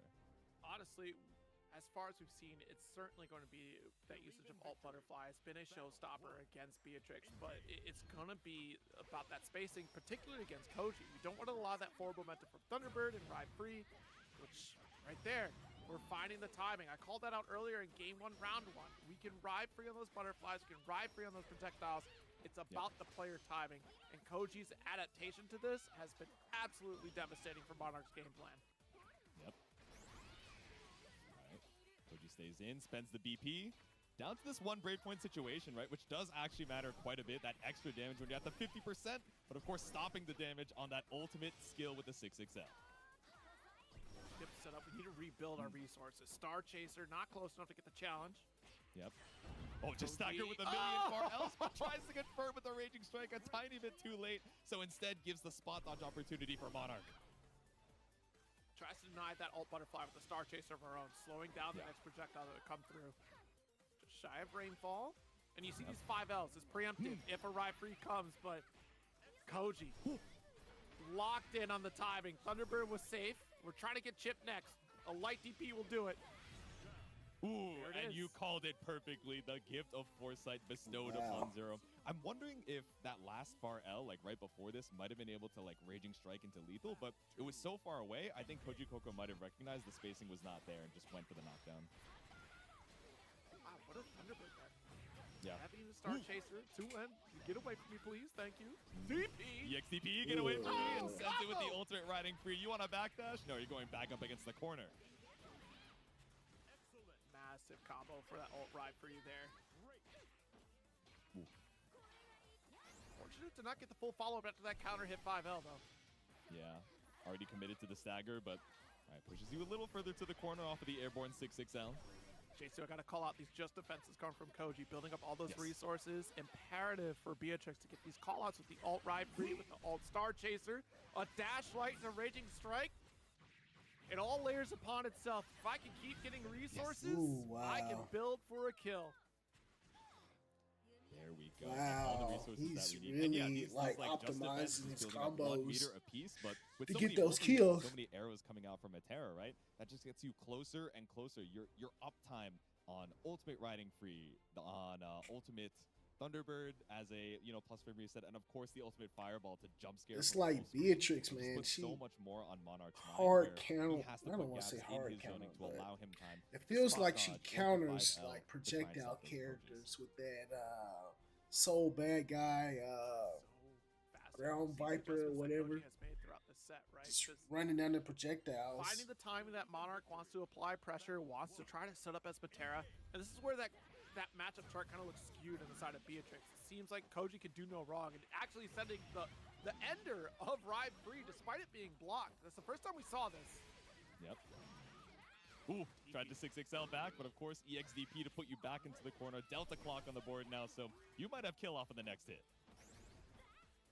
Oh, that we certainly do. Has to be a specific starter, though. We need to get that triple attack start. One brave Almost. point left. Yeah, stop the EX fireball attempt. The 5L poke attempt there, because that could have been Raging Chain to get the kill. Yep. Notice how we're putting in these micro delays from Monarch just in case the screen flashes blue from Koji Coco, but does not spend the meter. Monarch finds the hit. Ooh, big setup there with the rainfall on top of Ult Butterfly, chipping away. Like, Resources Beatrice down is for such a Monarch. He has to be disrespectful careful character, because bro. now that spacing that you got is going to be a problem. Yep. Yeah, and Delta Clock not gonna be an issue for grounded EXDP. Off of anti-airs, it matters, but of Such course a we have the disrespectful 50 meter character. for ultimate fireball. Koji Coco, one round away from securing a insane lead across this group stage right now. I think Koji's starting to recognize that when we get back into that corner from Monarch, there's a certain point where Monarch will push themselves just outside an effective range, which allows for a Star Chaser. Good interrupt with that 5L. Sponge. Ooh, almost had Ride Free, but the 2U backed it up. Yep. Oops. All right, ultimate arrow to put you back into the corner, looking for the spot dodges on the Great Fall, and Koji Coco busts back out. Spend the BP to get back in. He's Again. Yeah, all these just defends, again, staying above that 50-meter threshold like you pointed out earlier. closing the gap with the 5L. Deep run up with 2H to get the Ooh, explosion. probably Okay. dead. He's dead. Yeah, That's you a got the round for resources to Monarch. clear through. Just barely built up the 100, but didn't end up needing it. Routed in case we did, but it's still set point for Koji Coco. You are not out of the woods just yet. Battle 3. Engage. All right, Koji Coco. Setting up these low arrows. Ooh, it went over. Oh, Monarch had a big opportunity on his hands, but still tricky to try to react to it. Off the wall we go. All right, Koji, what you got? Ooh, command grab. Yeah, actually, Delta Clock once again on the board. Command grab. Oh, no, don't do it a third. No one ever does it a third time. Close heavy. Cool. Ooh, we got him. Does this catch the 6XL recovery? No way. Oh, you almost Okay. got him. There we go. Grounded, counter, hit, heavy. Monarch, you got to make the most of this, but still so far away from the corner. Instead, just opting to go for that ultimate butterfly, which does refund even on block that 25% and does find the 2M punish. You have one more Raging Strike, Raging Chain, but how are we going to Oh, optimize is he that gonna get last him? sliver of Beatrix's HP? The combo limit saves you, but you're one touch away as Yeah. chip damage puts a game on the board for Monarch. He got lucky. He did that super. Oh my goodness.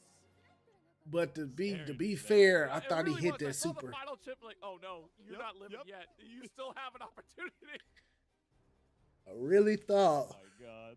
All right, Monarch stays in. That for he at hit least that one more super. game. It's not the clean because 3-0. Matera was definitely Still trying to, swinging. at least take a few games on the way out. He If probably not, should have find us punished a with good something, or with Koji punish Coco with to something a stage. little bit more safer, but I thought it hit. Step closer. If we can turn this around, Believe in victory. that looked pretty All good. right, but Monarch, I also, see you gotta ya. put the scoring across the board. That means it's not going to be an ideal scoring scenario if you end this in 3-2. At least more opportunity, especially when it comes down to Koji versus Usagi when that Yeah. turns up. Alright, and Fireball meaty here. Monarch looking for a chance to escape, and the guaranteed BP, Brave counter situation off the Thunderbird. Oh my goodness. Are you kidding me? Ult DP? It was a matter of time. Oops. There we go, mash out far L. You have one more Raging Strike, Raging Chain. And the base damage is still on board, but doesn't need Yeah, he that did a third lot of time. And Koji damage. Coco quickly back on set point. Using that ride for you to get that extra juggle point to get the close, heavy finish. Yep. Okay, the preemptive 5L to try and stop the riding free, but of course still able to find low arrow in time. Stroke, not gonna follow through. She's gonna shut down with the dash light. Let's get dash out. Too far away for anything but the LDP. Good recognition of the spacing from Koji Coco, but brave counter into ultimate butterfly, just trying to keep you at bay, but Koji Coco's been doing such a good job of threading the needle between. No! Oh, no. No! All right, you're still gonna be okay. Yeah, It's not you gonna live, be okay. but You're gonna live. It's just you're just in an awful spot, yeah. Damn. what? I lied. It's not okay. I said it wasn't okay, J2. I Hey. told you it was gonna be okay. You know, I thought it would be bad, No, but I it's didn't think bad. that he would die. I But as thought he it was turns gonna live out, too. even after being able to take a game Damn, on this Koji sword Coco's zapped record, it is all a his life. 3-1 God for the damn. World Warrior as he, waits for his next match. That was a Monarch. good set. Yeah, trying his Actually, best all there, of but these that is sets have Beatrix been there. really, really good, bro.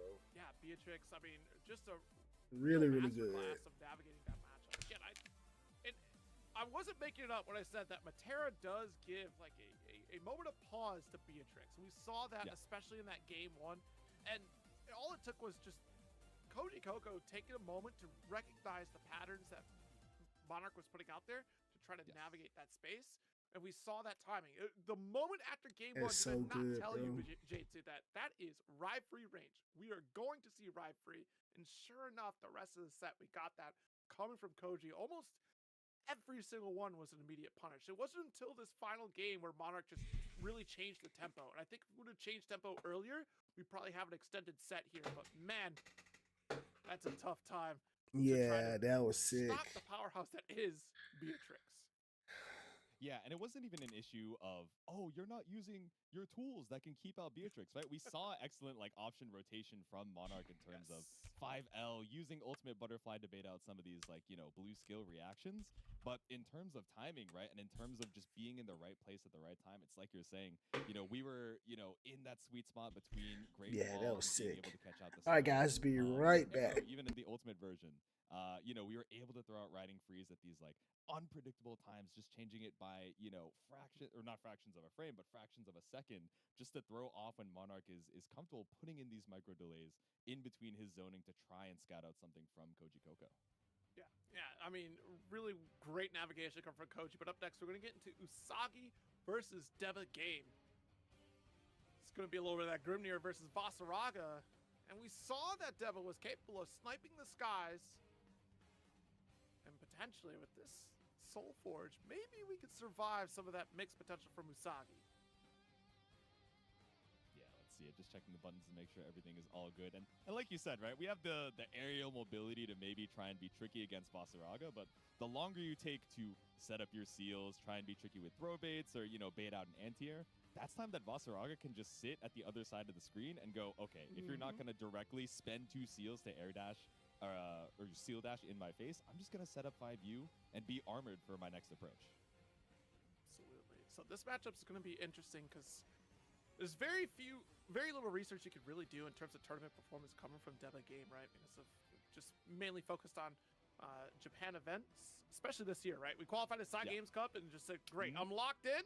Don't worry about it. I'm just going to lab at home. Exactly. Just said, you know what? I don't need to pull up to more events. The travel time, sitting around waiting for my next match. I could be labbing. I could be playing my first to 10s, and I could be getting practice against the demons that are going to be pulled up in my pool. But do you have the experience up against the Grimnir to try and take down Usagi as we head into our next match? That's the crazy thing, right? We're talking about 2 characters that have maybe a character specialist per region. Like JF in South America, BSG in North America. We got Deva game in Japan on Vasaraga. So here for Usagi, we got Grimnir. And then I guess Zenith would be the next pick, right? The closest pick. So potentially think so, labbing yeah. against Zenith would be the one to do it. All right.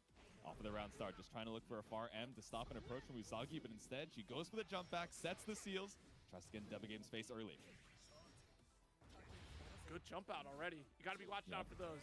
I mean, Grimnir certainly going to be airport. Oh, no! Ran right into the projectile. Come from Deva, but massive counter hit. Okay, Okay, old Psycho Crusher. Again, these jump backs from Usagi have been catching out the command grabs every time, but because it's a jump back, no full punish. Ooh. Push back to corner. Okay, old Fireball for old Fireball, just playing the spacing game between these two, and now we have that fourth seal set. Ooh, but we armor through even off of the throw bait. Deba game takes round 1. I think that was important. The fact that Usagi was trying to fight right back on top of those seals, and Deba game was just constantly denying, even with Soul Forge on top of it. So there was armor. All right, what we got here? Daba Game game versus Usagi. This seemed like it's going to be interesting. A tackle, but off of the spaced out tackle, we're just fine to spend the 50. Tries to spend the So 50. far, in Daba return, game but is Daba up. game caught out. Finally, a neutral jump from Usagi to make sure we get all the damage off of the read. Scales does get the scoop empty. We still have more seals on the field. Oh, a little bit too late on the ult call out. The idea was certainly there for Usagi. They set the single seal, and again, that L follow-up. So far spaced out. Covers the skies in case we're looking for that jump off the single seal, but even just covering a lot of space too. Jump back on the command grab. Wait a minute. Is Deba going to be able to land a command grab this set? I don't know. We're at 0% right now. I don't know. The odds definitely are looking great, but we're only 2 rounds in so far, tied up. I think at this point we start going for the light ender of Savage Rampage. We've seen so many jump outs from Usagi. Surely that's going to work. But we've also seen Usagi Well, duck low. It's Usagi has that predicting range. a lot of that timing, but not able to predict the stagger on close heavy. And he has his seals to where like he can jump around. Now 2 seal set. Chipping away at the plus into the ultimate fireball, trying to bait out a reversal, but nothing from Deba game as he mashes out.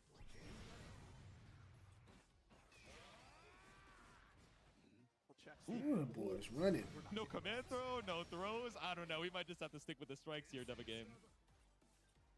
Battalion of Fear still running low on that Soul Forge. And excellent throw time from Usagi. What are we buffering, Deba? Hold on.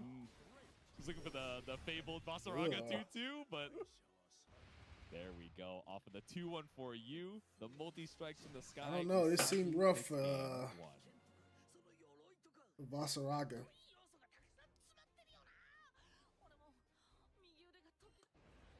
Seems really rough for Vasaraga. I was just enthralled by Grimnir's speech. He's so goofy, man. I love the Chuni voice lines from Grimnir every single time. But behind the back, perfect spacing for the JL to jump scare Deba game and push him to the corner. Heavy. Keep you blocky right in front of the seal.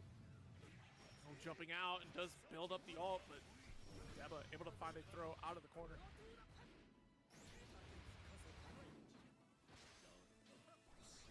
Staggers off the close L's.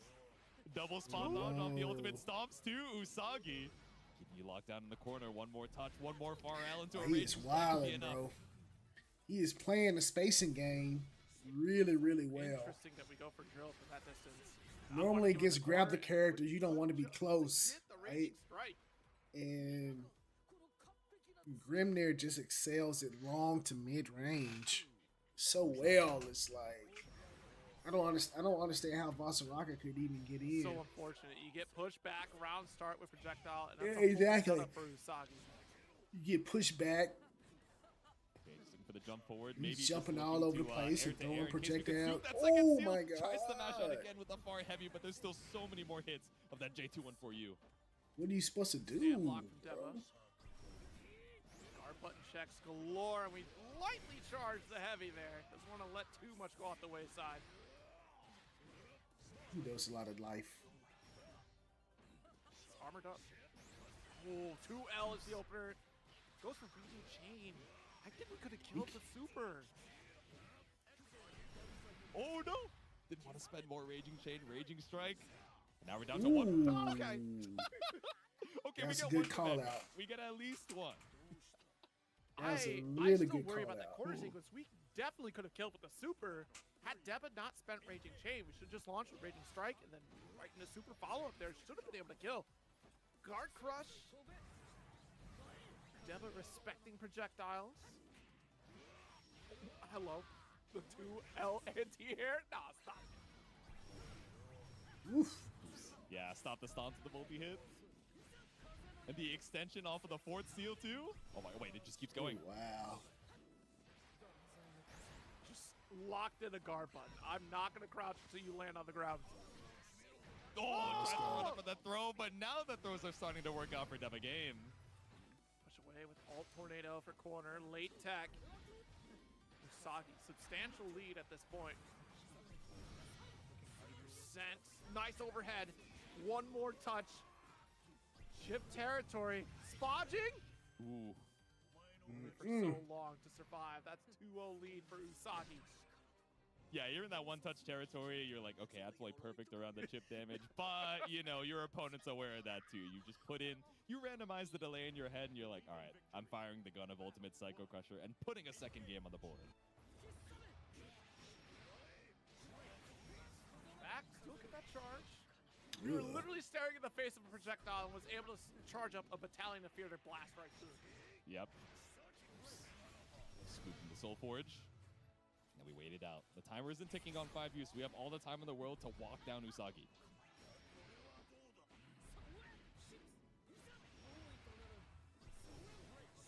Ooh, just a little bit too far for Ultimate Psycho Crusher to catch, but still all good.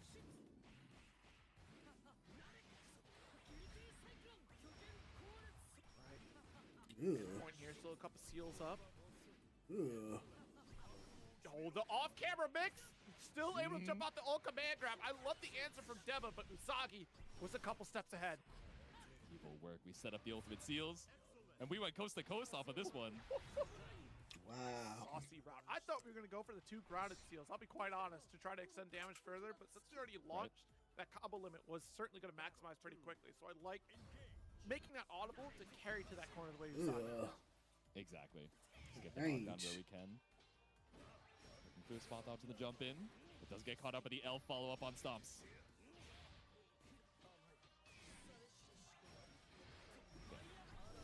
Able to block the Brave counter, but still not able to escape. Ultimate Death Ride Tempest brings us right back to mid-screen, but Deva Game does not bite on the throw bait. Walk it out. Scary stuff. You want a U Instinction so bad, but instead we charge up the tackle.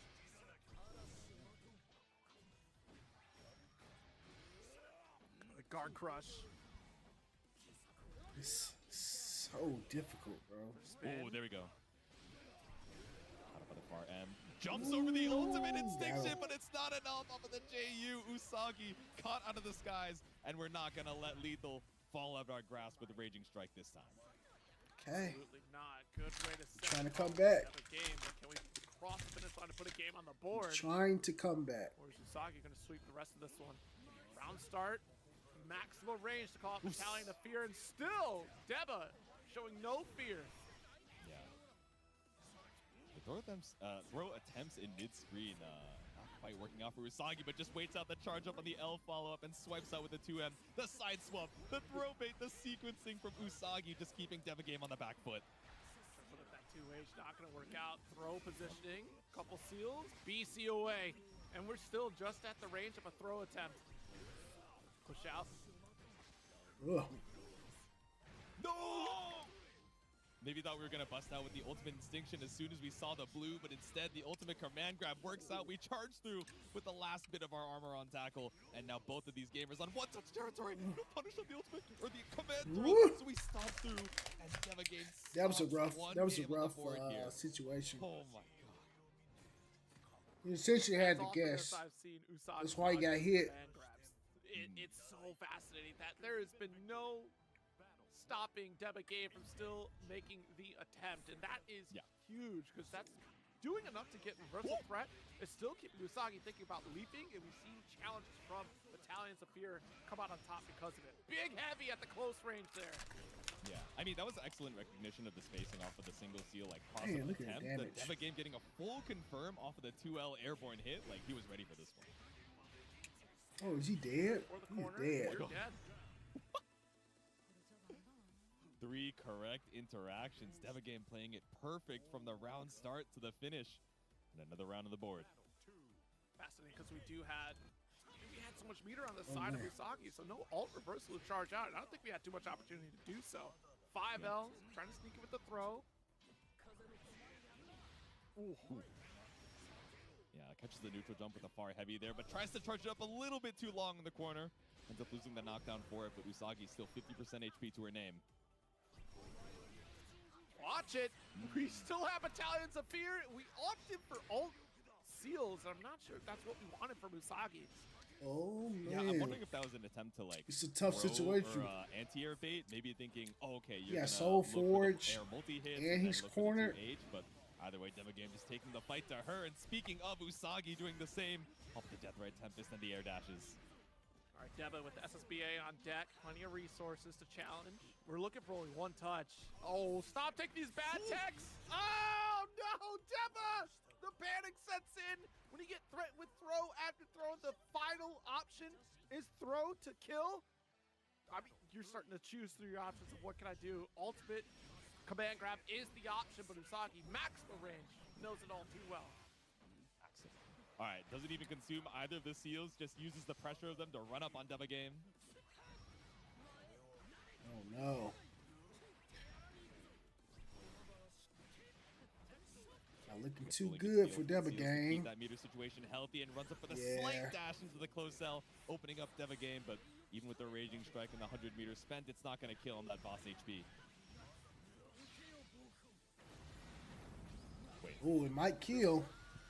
I can only be wrong so many times, Zero. Okay, lives right, with a you're sliver right. this time. You were testing my faith in my own I call, had- but I had to Deva mess Game with has you. I faith in had the to back mess with throw. It's true. Oh, but the same way we ended one of those previous games is the way we close out the set 3-1 against Deva Game with a quick check on the 6-6M overhead from Usagi. Yeah, Well that was. played and Yeah, he's a great way playing. to kind of play around with Deba Game's expectations. Honestly, The Deba Gang was you not might have going. saw command grab. It only worked out towards the end for Deba Game, and that is nuts for a Vasaraga to see that inconsistency from command grab. Just waiting patiently for the fist bump. Says it was a solid fight, a valiant battle. But another 3-1 here on the side of Usagi, and another 3-1 in this group stage, right? So no one coming out unscathed from any of their sets just yet. Not at all. And I just noticed that golden Evo stick coming from Ooh. Usagi. It's fascinating to see that Gamera's not the only one representing that golden first place Evo finish stick at Arc World Tour Finals. See how many champions are lined up at this event alone, because we have so many great competitors across the Evo field. And one more hopeful to see who we could take it over for Arc World Tour in Gran Blue Fantasy versus Rising. Monarch up against Deba Game. We're looking at the score run up thus far. One more match ahead of us. A couple more, rather. Usagi and Koji Koko in the background, and then, of course, Monarch and Deba kicking it off. 1 to 3 scores for Deba Game. So this is kind of do or die for Deba. Yeah, exactly. The final match here to decide the placement for these gamers. Of course, as a reminder for those of you just tuning in, the top score, the best score from each of these groups, moves on into the winner's side top 8 on Sunday, and the second place moves on to the extra stage, which will play out tomorrow evening, depending on where you're at. So they will be fighting it out against the second place from Group D to try and secure that spot in the loser's top 8. But if they don't succeed, if they fall on the extra stage, they have the same fate as, of course, that third and fourth place from the groups, fighting it out against the 84-plus entrants of the LCQ. Absolutely. I mean, looking at this run up here in terms of scores, we got to see this turnaround come from Monarch to really shake things up. And if we could, gosh, I'm trying to think, honestly, we just have to get the sweep against Deba, right? Just to try to come out on top in terms of victories. So tall order for Monarch until we get to potential extra stage position. Yeah. And for those of you folks wondering, oh, how does the extra stage actually work? So we have 4 groups, groups A, B, C, and D. Of course, like we mentioned, the first of those groups, each individual group is going to move on to winner's side, and then the second from each group moves on to extra stage.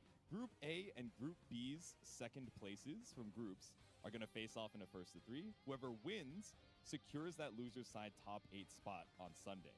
The loser, of course, can go back into the LCQ, and then we do the same for second place from Group C and Group D. And that's terrifying. That Yeah. you're not locked in until LCQ day potentially. So you want to get said and done at least by day 2. Honestly, you want to sit comfortable by the night. Exactly. It's a scary situation because, you know, last year, of course, the group stage is taking place after the LCQ. So at least if you got knocked out in the group stages, like, you knew that you could chill out for the rest of the weekend. But knowing that no matter what happens in this group stage, you still have to at least pull up to play tomorrow, you know, keeps you a little bit more locked in. Yeah, I do like that. We get more competition across the group stages here. This seems like a bad matchup for Vasaraga, so too. fine, right, in terms of day 1 play. I mean, we're getting a nice little view of what the station is going to look like for LCQ potential in the arena here. Yeah, we see folks warming up for Under Night. We see folks warming up for Strive, and of course for Gran Blue as well. So those casual stations are open. Of course, the Tokon stage as well over to the side for anyone who's interested in that. Absolutely, and plenty of merch to be had. Look at the Marvel Toko. Oh, look at the setup! I'm so excited for this game. All right, I'm swimming over there right now. I gotta go. All right, yeah, you got it. I'll hold on strong. You know, I'll tell Monarch and Deva Game to play as slow as possible, so you have time to come back. Oh man, yeah, and the merch they got at the pop-up shop. I gotta figure out who I gotta bug for that merch. That's what I'm saying. I'm like hitting folks up on Discord, and I'm like, you have a little bit of downtime, right? You already made it into winner's side top. You don't need to practice for Sunday. You wanna stop on by the merch shop for me real quick. But of course, no more time for fun and games as we head into our next match, the second to last of this group, Monarch versus Deba Game. All right, this can't be fun for Deba. Yeah. Right? Surely it's not Terrible gonna be fun. matchup. Like, yes, you have tackle. Yes. Oh, once he gets the armor, he has a way to make in past the Great Fall and past the arrows. But how are you safely going to set up Soul Forge, right? We're maybe looking for a way to leverage Instinction, right? The ultimate fireball once we hit that 50 meter, but it's going to be a slow trek up the hill until we get there. Chip away, late tech. Monarch with a strong start. We did get that Soul Forge at round start as well, but anti-air opportunity, the unblockable. Stuck in the corner now, and you built your 50, but you're in the corner, right? So you have no room to actually use that ultimate fireball. A little bit more now, though. Let me see, get away from me. On hand. Oh, off the wall, we got the ult butterfly. It's definitely There we go. big. If Daba Game somehow wins this, Butterfly setup gonna be hard to open up, and look at I'ma this. be so Same impressed, thing that we bro. played earlier against Usagi, who's just trying to I'm get gonna that be perfect so position impressed. to not get caught by BC attempts, not get caught by reversal. Ooh. Alright, get Alright. shoulder check here. And now we're just chipping away, right? We don't even need to find another hit. Chip damage is the way There we're we looking to go. close this out. The arrow blockable does not find the hit from Monarch, but we fade away with the air arrow and baits out the BC for round 1. So scared. I thought we'd go for the 2M. I think that had to be a 5L that we try to put out there. Either way, a game up for Monarch, or round up rather for Monarch. Butterfly Put the set, butterfly holding between you and me. springs. Okay. We've been doing a good job, I think, from Deva Game, whether it's against Grimnir, you know, checking with the 2L, on the cross-up, or the 5L to catch out the short hop. But either way, still stuck in the corner here for Deva Game. Oh, coming at you real fast with shoulder check. And still, Monarch, Bro. there's that nightmare scenario I was talking about. What with do ult you do? butterfly, constant rainfall pressure. What do you do? Reward of 100 meters. All right, the Scythe and the Stone. Utilize the armor to find the knockdown here, but of course, Monarch still with the HP lead. And has so much space to kind of move back as well. Oh, okay. Still able to find 5U even with that trade. Wow, the low swipe saved by the Soul Forge. There's 5L interrupt. Oh my goodness, ever closer to the corner. Monarch with 50 meter does have a reversal option just in case. Oh, but spends enough fireball.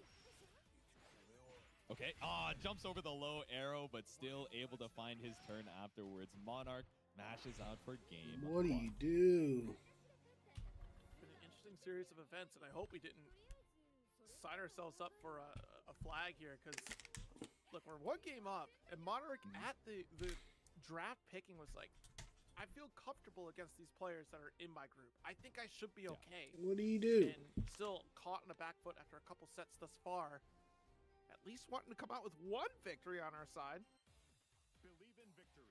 Yeah, exactly. And I mean, the set scores are still looking definitely in Koji Toko and Usagi's favor in this group, but hey, who's to say what happens in that final match? So still just trying to get as many games as possible. All right, going up for the throw.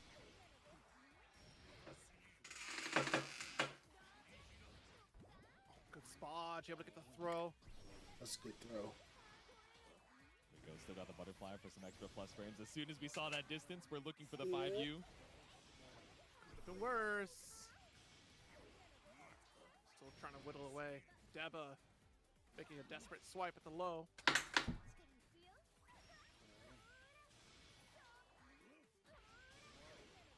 Butterfly set. What do you do, bro? What do you do? Rough spot. You have full resources, but the most important resource, that HP, just ticking down. And I'm sorry. With this any way matchup, to stop the roll through. I would have to Another just round pick is another on the character. board. Like, me, I understand character loyalty more than anything. But this matchup here is just... But even with that round start, you know, slight victory, that knockdown does not give you the momentum you need to get It's in. not impossible to win, Good hop. but it's like the hardest of the Actually, beautiful hardest to setup here. win. Opting for ult fade away with another butterfly. And respecting that 50% range because Instinction is Okay, enough there we room. go. That's been fascinating out of this group, actually. Monarch slowly has pushed themselves outside of an optimal range of where Matera gotta wants get to close. be to catch those early frames of reversal options from the characters they've been up against. Exactly, yeah. Unless you're spending some of these, you know, EXs Okay, or she out. ultimate versions of the skills, like It's especially not the 5 good. right? Which that standard arrow has the travel time that with the ult skill slowdown might get caught out or counter hit with the ultimate Instinction. All right, butterflies are set. Spot dodge on the sweep. Still got one more butterfly to trigger off of the great ball. Spaced my out and God. minus frames on the DP2. Monarchs having fun. Oh my god.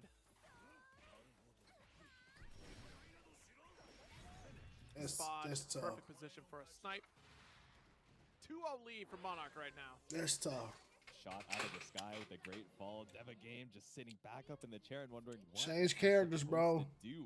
Is able to find some of these situations where we're at perfect spacing for, you know, the tip range of tackle, even you know, finding some of these gaps in the zoning patterns. I know you want to do it with Vasaraga. But by that point, we're already Your down tournament 50%. life is on the We're line. already just a few steps away from either this left or this right side corner. So Okay. finding these situations is just I knew he was gonna do that, do anything about it. but Huh? Wait. Wait, hold it's on. like he on live or die by Vasaraga, and I can respect it. Oh, the armor's still not enough. Soul Forge can't save you from the multi-hits of the arrows. Got the butterfly lockdown pressure. Yep. Because even just blocking, you're taking so much chip. Trying to open up off these hops. There's no command grabs, no throw from... Almost no throw. Oh my Oh my god, god. behind the back? Ended up putting himself out of the corner on that forward movement from the ultimate reversal. Now back out to the mid screen. We bash out on the ultimate butterfly set. So that's not going to hurt me until you shoot it. Toss. Walk it out. All right, the last little bit of your Soul Forge caught out by the mash out. Low arrow. Doesn't pick up into the butterfly, but still a perfect position for Monarch here. Chip damage about to be on the way. Deva Game finds the perfectly spaced tackle. Oh my god. Caught the jump frames? Okay, okay. Able was to send out good. a little 5H action. Deva Game snipes you out of the sky to put a round up. It was real good. Still jam on the approach here. Immediate BC to push back from the mid screen. And we're earning ourselves this corner. There's no 50% meter on the side of Deba, so we could have sat comfortable at that full screen a little bit to zone a tad more. Closing the gap, though, we do get challenged. Deba's been very anxious to press a button as we get closer. Yeah, even below that 50-meter threshold, right? Where, oh, okay, I'm mashing because you're afraid of the ultimate reversal. He said, no, I still have brave points, right? So maybe you're looking for that too, and does find the escape. Shot, actually, speaking of, You had to brave risk points it down to on the do side of it. Monarch. This is certainly doable for Deba if we get a strike. Yeah. mean, good recognition on the, max range 6XL, just getting as much corner care as we can off that EX arrow. Ult DP on hand me. First set that we've seen ult DP is coming from Monarch, actually, so. Yeah, exactly. Little jump scare action. Okay. Spot dodge on the ultimate instinction. We're below that 50-meter threshold. So if he hit him, Gotta be careful of the air unblockable situation. Potentially EX tackle to put you right in range, but jumps with the air arrow to avoid that command grab. The far medium, trying to connect. Yeah, it's and tough. nice. Actually going to call out the whiff punish with the heavy thanks to the air arrow. it's tough. It's set point for Monarch. He's off of the trying, jump back man. here. He's Definitely trying be put hard. A game on the board. Fade away once more. Woo! Beautiful trade. Yeah, that's certainly going to be helpful for Dema. Ooh, that's like half life. Good lord. Wait! Wait, hold on. Massive counter hit on the heavy. That was 50%. Yep. Alright, plus frames off the EX arrow, swiping at the skies in case we jump forward, but no short hop to be seen, so we tackle, we scoop, and Dema game now one like Okay. confirm away He from bringing it putting a back. game on the board. Can we do it though, as Monarch still has so many resources to fight back? Survive that extinction. Yeah. Deep wondered run, that- but Ooh. Dema's still mashing too low. Let's go. Hey, I got the lead, He though. on the board. Exactly. That's all that we needed was at least a little bit of life lead to try to mash up that 2L. and feel He's great on the about it. board. That's What do you have good. to lose at this point? Yeah, I'm wondering if in that situation up against the corner, we had a 100-meter, which did give us the SSBA opportunity, but you spent 2 ult skills worth of resources to not get that much damage off of a non-cinematic hit, right? And then off of that last hit situation, you had no meter, no threat of your, incredible ult skills on Mitera to actually try and mount that comeback. So maybe Monarch shaking his head, realizing that as we head into game number 4. Yo, there's no stopping Dema from pressing. Yeah. Shoulder tackle, maximum combo limit though. All right, meter refund off the ultimate butterfly. Still back up against the wall here. This is a pretty good start for Deba game. It really is. Ooh. Call with a great fall. Projectile being continues here. Look, the IBs coming from Dema. Massive resource build. Again, just throwing out the 5L Yeah, to try and you gotta be get that soul preemptive about forge the up. tackles. You can't get that soul forge. It's gonna be hard. Solid roll from Deba game. We can walk this down actually until you make a shot, because then we get the IB. Gradually chipping Gotta away, get though. soul Chip damage forge. on the horizon. And I think Monarch knows that. Certainly threatened for it. I mean, 30 seconds left on the clock. We're on the Meter from cusp of Monarch. chip victory here. We need a couple more hits. Ooh. And, hey, we'll just take the straight strike. Yeah, we had a lot of That's meters rough. maybe threaten ultimate fireball. Again, I think Deva game thinking, okay, you will respect this threat and put some more gaps into your zoning pressure. But Monarch said, oh, I have the health to, survive a mash out with the ultimate skill. I'll be fine. I'm just going to keep zoning and see if you walk into it. Oh. Not much we can get on either side from that. So fair enough to try to challenge there. Monarch in prime position right now. Gotta watch out for that extinction. That is certainly imminent. Yep. Low arrows just waiting for that butterfly to travel over and keep Deva game locked down. The chip damage, again, just keeps adding up. Oh, no. Oh. Didn't get too much off of it, but still was able to find the 5H off the air unblockable. I was ready for everything else except for the throw. Oh, there we go. The full Oh, crumple it's stain off of dead. the ultimate butterfly. All the combo limit we need to work with, and the Raging Strike secures the rough, 3-1 for Monarch.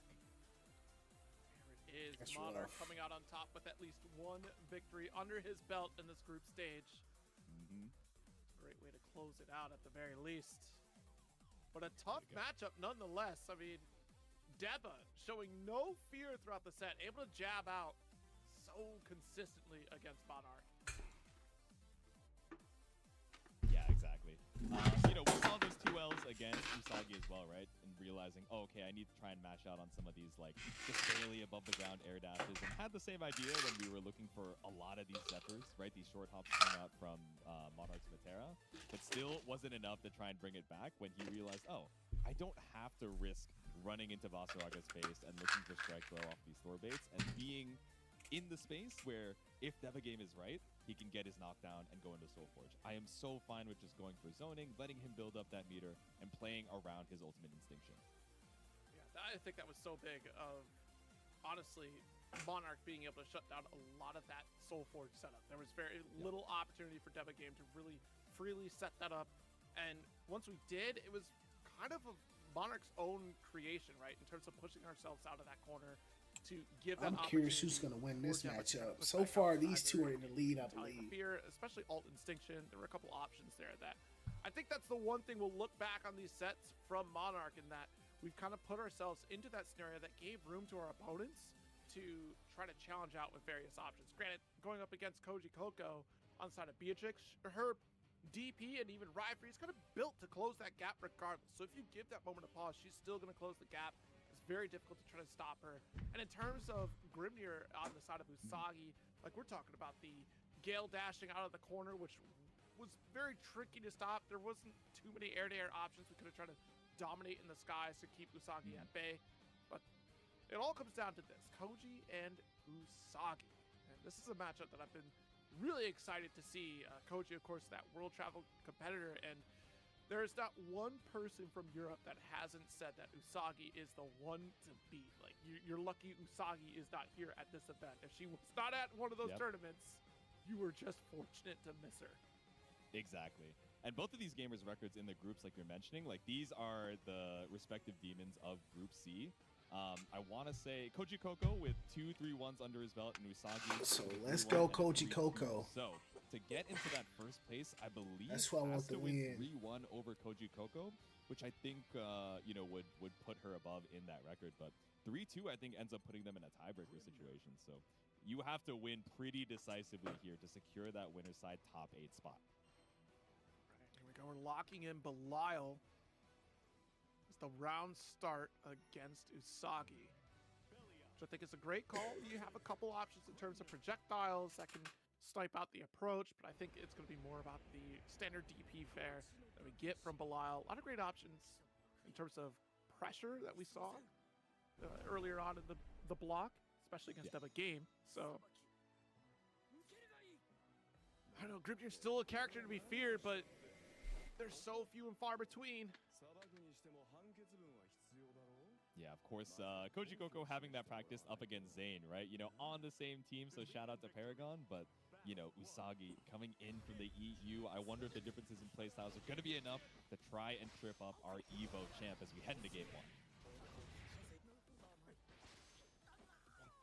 All right, so late tech there. A little bit of damage. Finds a wall bounce. Ooh, that's a lot of damage. Seals are set as well. The scoop in the corner. Massive lead. This is where it becomes a problem. Trying to fight our way out. Not seeing a reversal yet from Koji. Usagi such a scary running away. Use, right? Trying to go for a reversal might not be so ideal, but swapping the corner with the back throw. Looking for the stagger off 5L. Counter hit heavy. What a response against the J214U. Finds the parry, but still gets smashed out with the 5L for round 1 Usagi.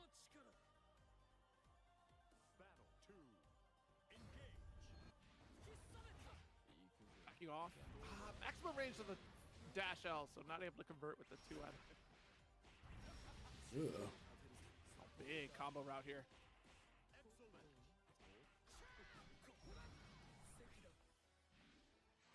Standing on the seal. Ooh, okay, actually gets caught out by the early active frames of the Goisha. I was thinking the Deva attempted to just go straight on through. I'm sure Usagi thinking the same, but we do bait out the ultimate DP. Should be able to build just enough meter for Super. He won't spend it yet.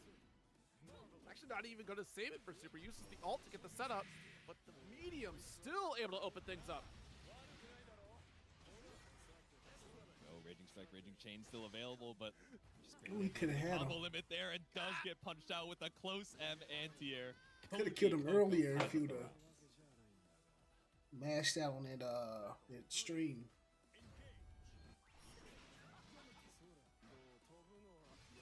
It's the Goetia here to try to slow things down, close the gap, but Usagi still finds a way to get within the seal range. This is Modius. Our turn, no BC, I'll dash right on in. No need to worry about the seals when you're the one running the strike throw. Not going to give you a chance to try and 5 you and flip back out of the corner. Tries to go for a roll through, maybe calling out an early Goisha, but instead Koji Koko still able to find the counter hit after. And I don't need to guess on this one. I know this super is lethal, so we wait for the animation as Koji Koko takes game number 1. Let's go, Koji Koko. It was looking bad at first, though. Nice start. Not gonna lie. Players here. The He back turned and it forth. around. You can see how quickly things can snowball for both these characters, especially on the side of Grimnir when you get those seals set up for corner. Seal is the start, so we already have like an aerial route or an escape option, but Koji not going to let Usagi utilize it in a whip punish with Dash L. Okay, knocking on the doors. We find our BC back out.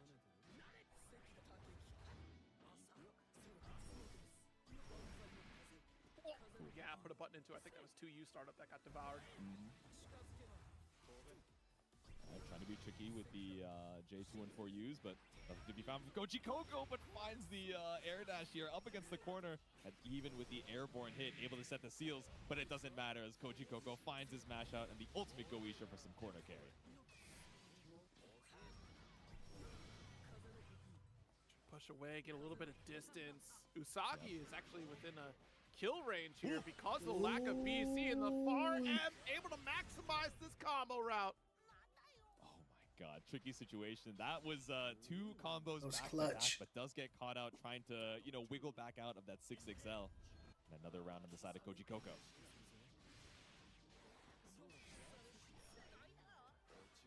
Dash light, no whip punish there. I think that's the one missing piece from Usagi is that we're letting Koji Koko get away with some of these maximum range normals. To win? I don't know. Oh, good spot. Spot on. Still having to hold that far heavy coming from Usagi. Yeah, just put up the spinning blade between you and me, but still able to escape with a double dash. Usagi, no BP to her name though, so any light confirm into Raging Strike should be able to be a clean kill. Far M finished the job with, without those break points, like you said, there's no hope for survival from Usagi. 2-0 lead for Koji Koko. Don't you forget it. Koji Koko also an Evo champion. Exactly. And I think with 2 games on the board, if my math is correct, we've at least secured, like, at best, if Usagi is able to find a reverse sweep here, being tied up in the set scores. So at least, I'm not sure how that breaks down in fighting out for that first place, but Usagi still has to get there, right? Still has to win 3 in a row before Koji Koko can punch his ticket into that winner's side top 8 with any single game won. All right, let's go, Koji. Teasing a character swap. Still sticking with Grimnir. Evo champion, Koji Koko. Belial. Usagi, is this going to be your final game in Group C or the first start of the reverse sweep? Tries to go for the triangle trajectory on the Goisha, but only gets really a 5L off of it for Usagi. Oh, back for corner. Oh, yeah, I wouldn't suspect a jump medium like that either. Yeah. All right, clean confront from Usagi. Do we set the ultimate seals? Indeed we do. I mean, Asmodeus corner. Oh, okay. Yeah, meaty recall on the Goisha. That's a cute little setup. It went off the screen like, that doesn't exist anymore. And they came back like, Yeah. oh no! The object permanence, it's like, okay, are we listening to music or are we listening to the game audio? Because you hear that little whoosh of the recall. Yeah. Okay, BC away. One more break point for Koji. Yeah, that extra damage puts you in light confirm, Raging Strike, lethal range. But speaking of the Oh, shoulder that's a check, combo. the BC back out. Both of these gamers in lethal and spends both of them for that Brave counter. Koji holding that block button. One more touch! You thought you 2U on me? A simple foot to the Ooh-wee. face. What a round. Bet it all on trying to catch the walk back or walk forward from Koji Koko, only for that 2U to put Koji Koko on set point.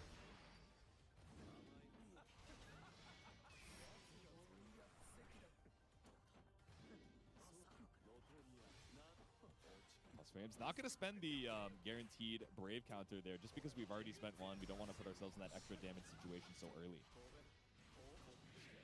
Ooh-wee. Awkward to confirm off the airborne hit, but still we find the recall from Koji Koko, and now still finding a way to put Usagi on 1 Brave point at 50%. Oh, this is crazy. No shot. The meaty raging strike.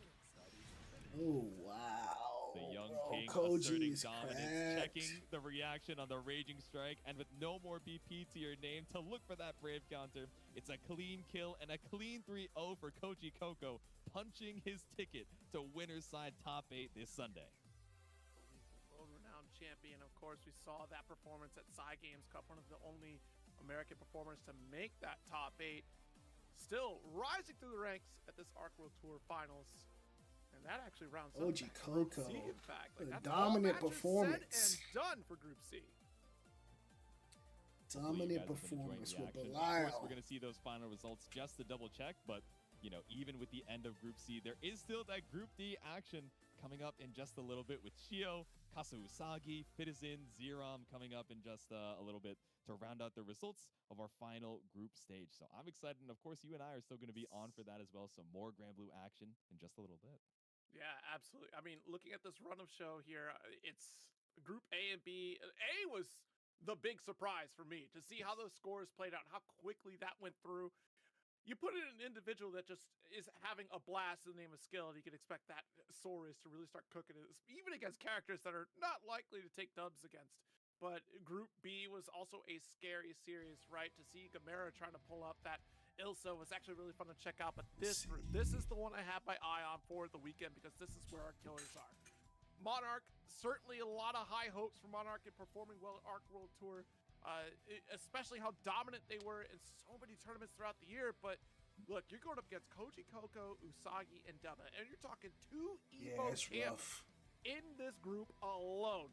That is a tall order. Yeah, that's rough. It would be, it would be pretty accurate to call this one a death group with 2 Evo champions, and Monarch being so close, just a single game away from potentially getting that, second place chance into the extra stage and, fighting it out for that loser side of top 8. But Monarch and Deva Games still have the opportunity to try and punch their ticket into that top 8 on Sunday through the last chance qualifier. But Zero, just looking through that attendees list, it is not going to be an easy path. Oh, it certainly isn't, right? Like, that attendees list has got some folks that have qualified previously for Arc World Tour trying to make one last run, and we'll keep the surprises for tomorrow, because those stories are going to be a sight to behold when we get to that day. But I mean, looking ahead here in tonight's round robin series in Group D, which we'll get an intro for that a little bit later, we're talking Shio, Kasu Usagi, like you said, and Fitizin and Zerom. And it's going to be fascinating to see how those players are going to start playing things out, because I want to see Zerom probably feeling good win. about some of these. Even though I don't like Charlotta, I hate fighting that character. But Zerom certainly going to be a I sight to do behold in that matchup. I want to like see how Shio, seeing Kasu Zerom Usagi play really kinda carry that throughout character. He's But good. that'll do for now. We're going to take a little bit of a break. At 2 a.m. Eastern is when Group D will kick off. So stretch your legs, get a little bit of a snack, and we'll be back with more Arc World Tour Finals action right after this. 2 a.m. Eastern. So that's about 1 o'clock my time.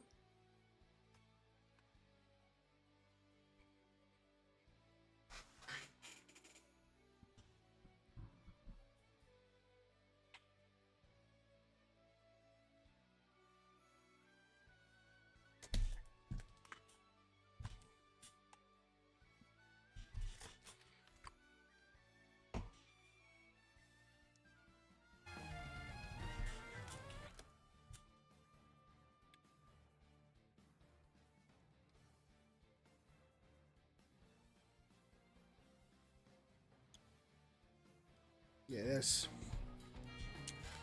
pretty crazy bracket.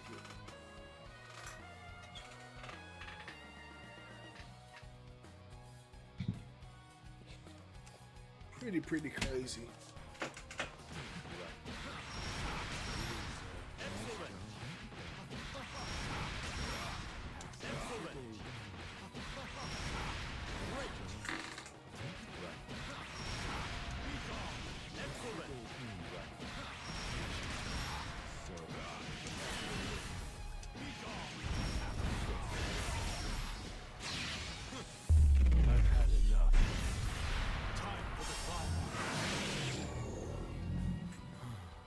Sweet dreams.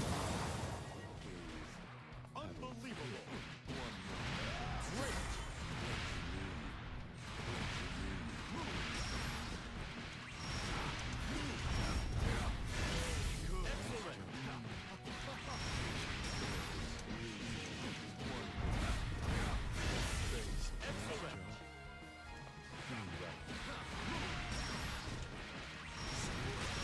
Excellent.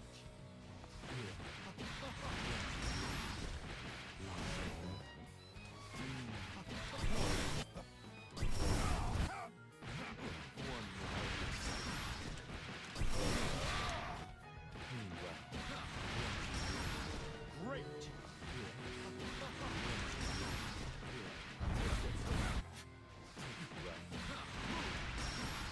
Great. Great.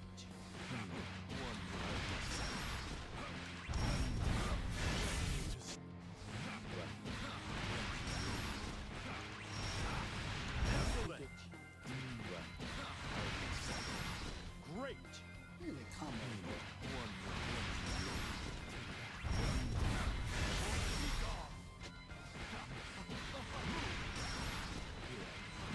Excellent.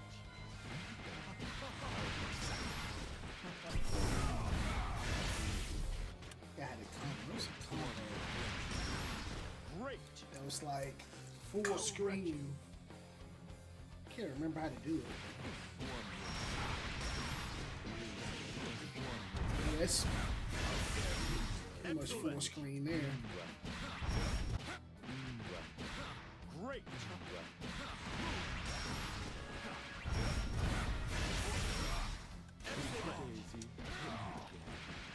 Great.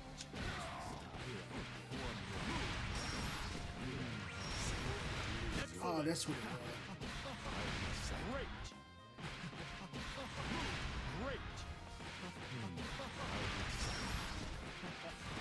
Excellent. Excellent. Excellent.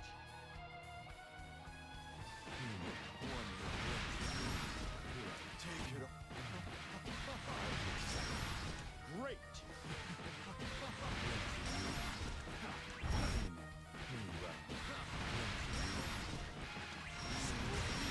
Excellent.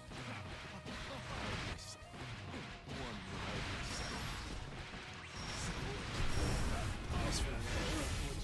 Yeah, that was it.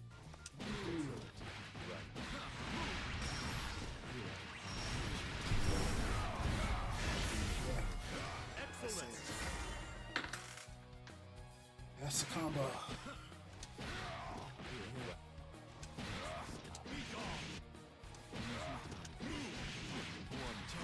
Excellent.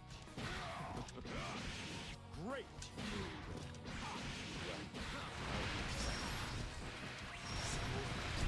Excellent.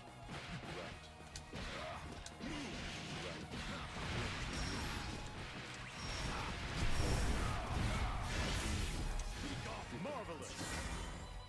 Forgot what you do after that.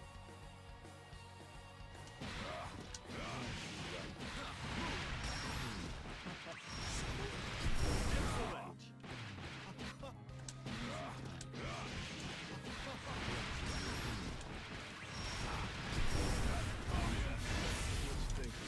Marvelous.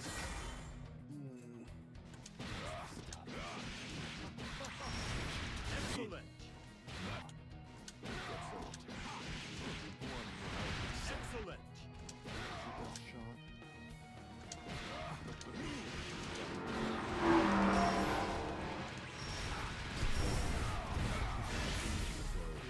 Marvelous. Here I come now. One.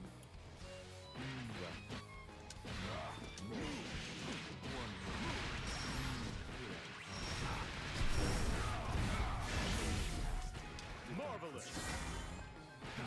Oh, I think you do. Put your back into it.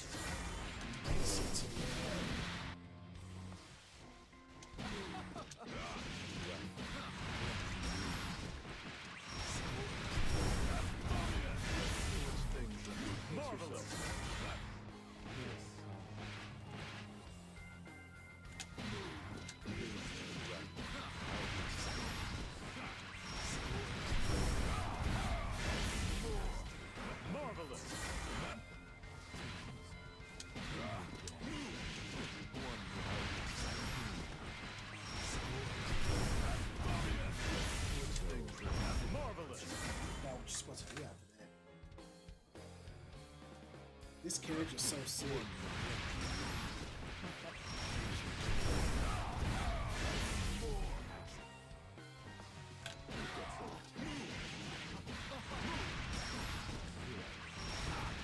Excellent. One.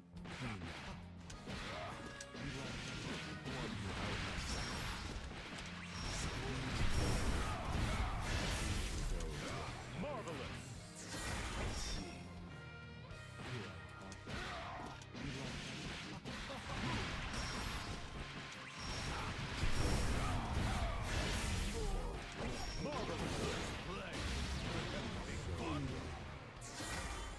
What do you do?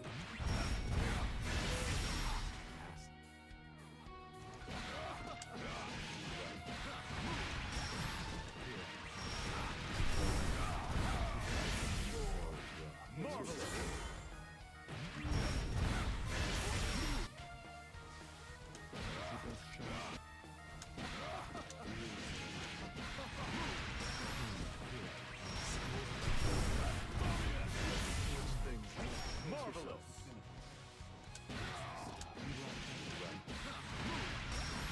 Excellent.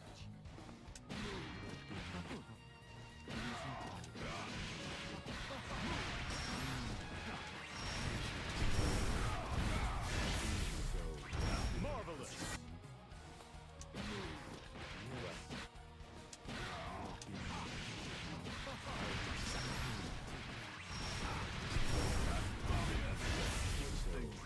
Marvelous. Let's it up.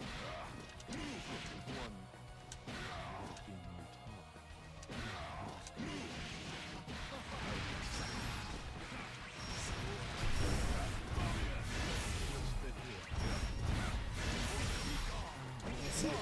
Oh, why didn't they hit?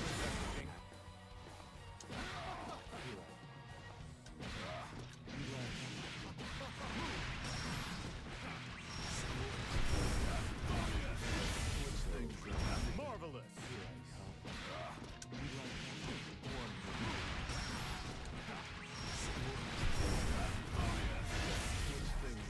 Marvelous.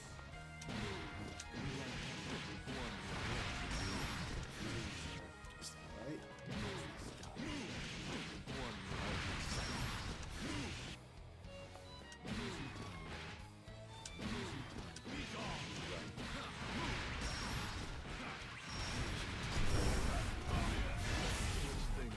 Marvelous. Also, Excellent. One.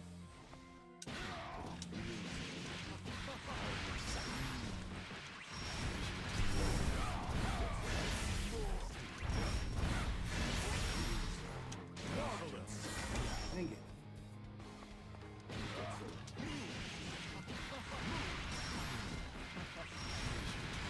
Excellent.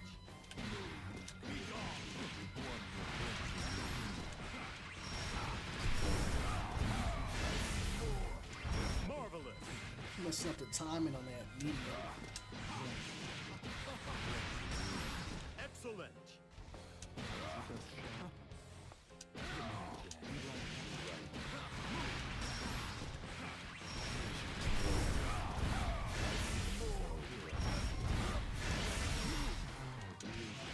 Marvelous. Maybe I need to do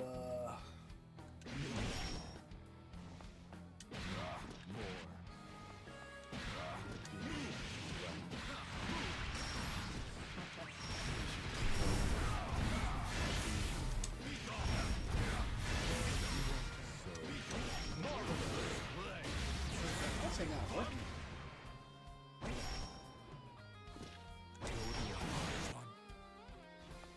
Yeah.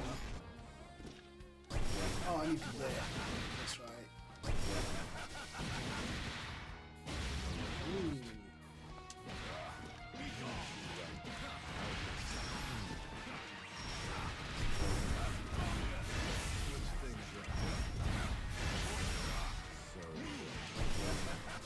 That's it.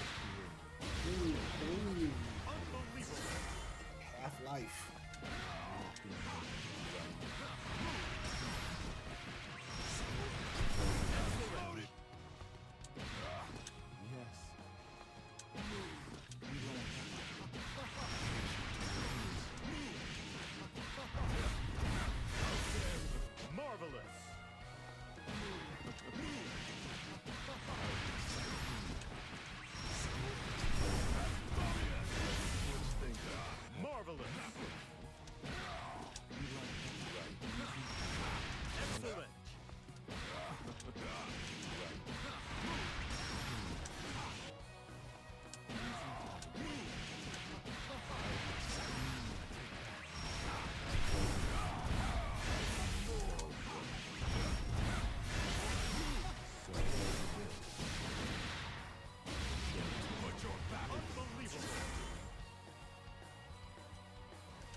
know I could get squeeze a little bit more out of that. Great.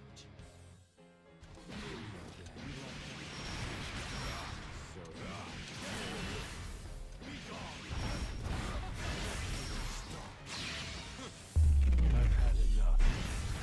Time for the climax. Sweet dreams. Unbelievable.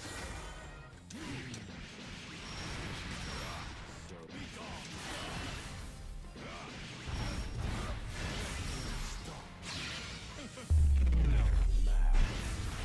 Too late for regrets. Well, au revoir. Squeeze. Unbelievable.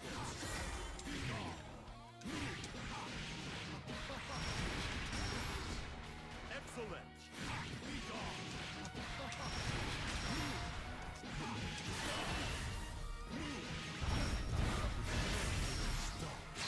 It's almost like the more hits you do in the beginning, the less damage you get. I almost liked you. Unbelievable.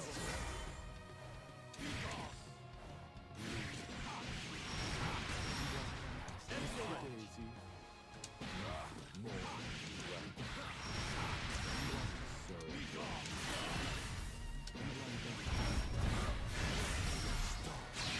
Someone needs to be punished.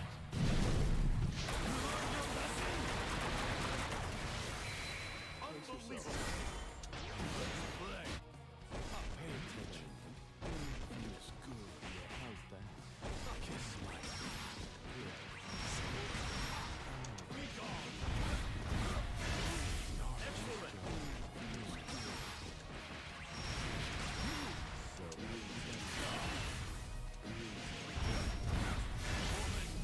Marvelous.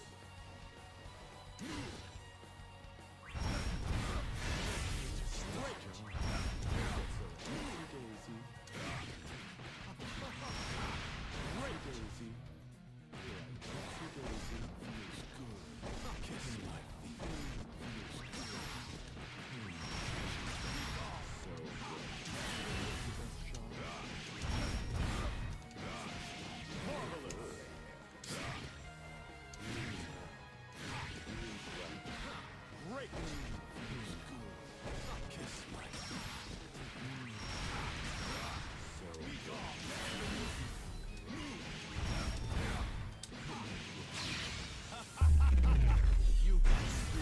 Still remember some of his combos. I almost liked you. Still remember some of it. Unbelievable.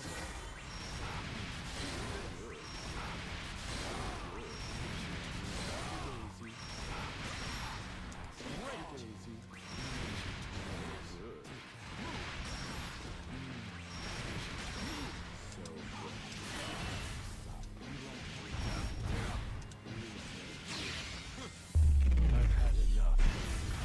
Time.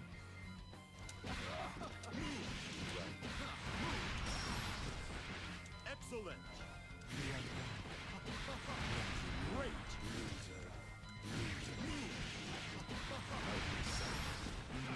Excellent. Excellent. Great. Hit that.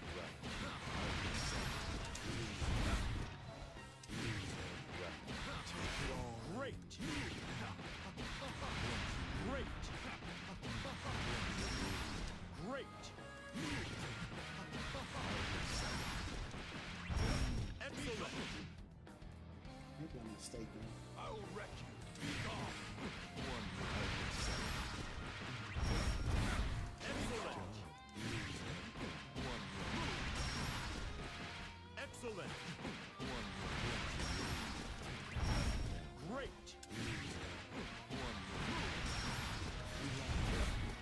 I might be mistaken.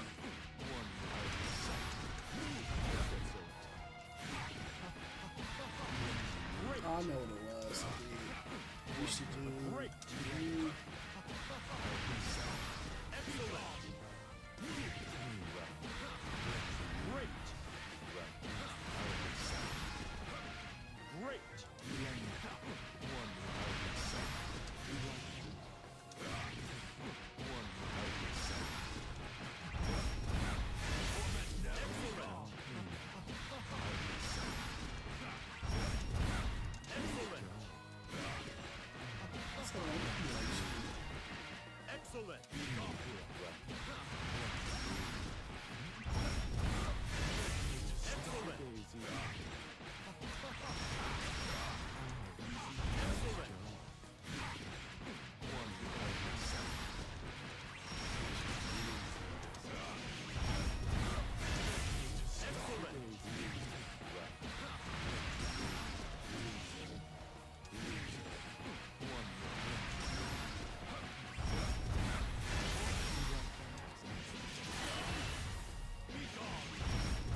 scaling is kind of crazy on that, but you should do that combo too. Unbelievable. Excellent.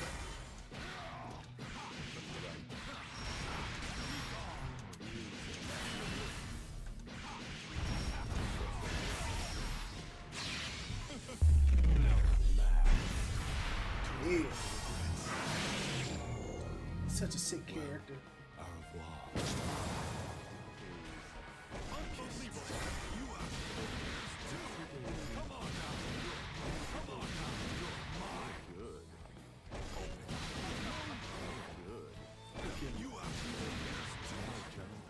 That jab for that too. Great.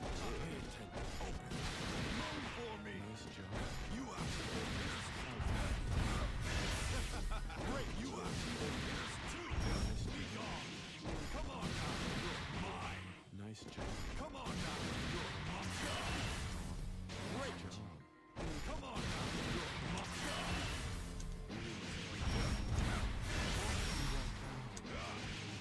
All right, welcome back everyone. We have group stage action here at Arc World Tour Finals. They are back. 2025 to 2026. It's Group D. It's Shio. It's Kasa Usagi, Fidison, and Zerom fighting it out for that last slot in the winner's side top 8. And who better to bring you through that group stage action than myself, Jatsu, and Zero. How are we feeling?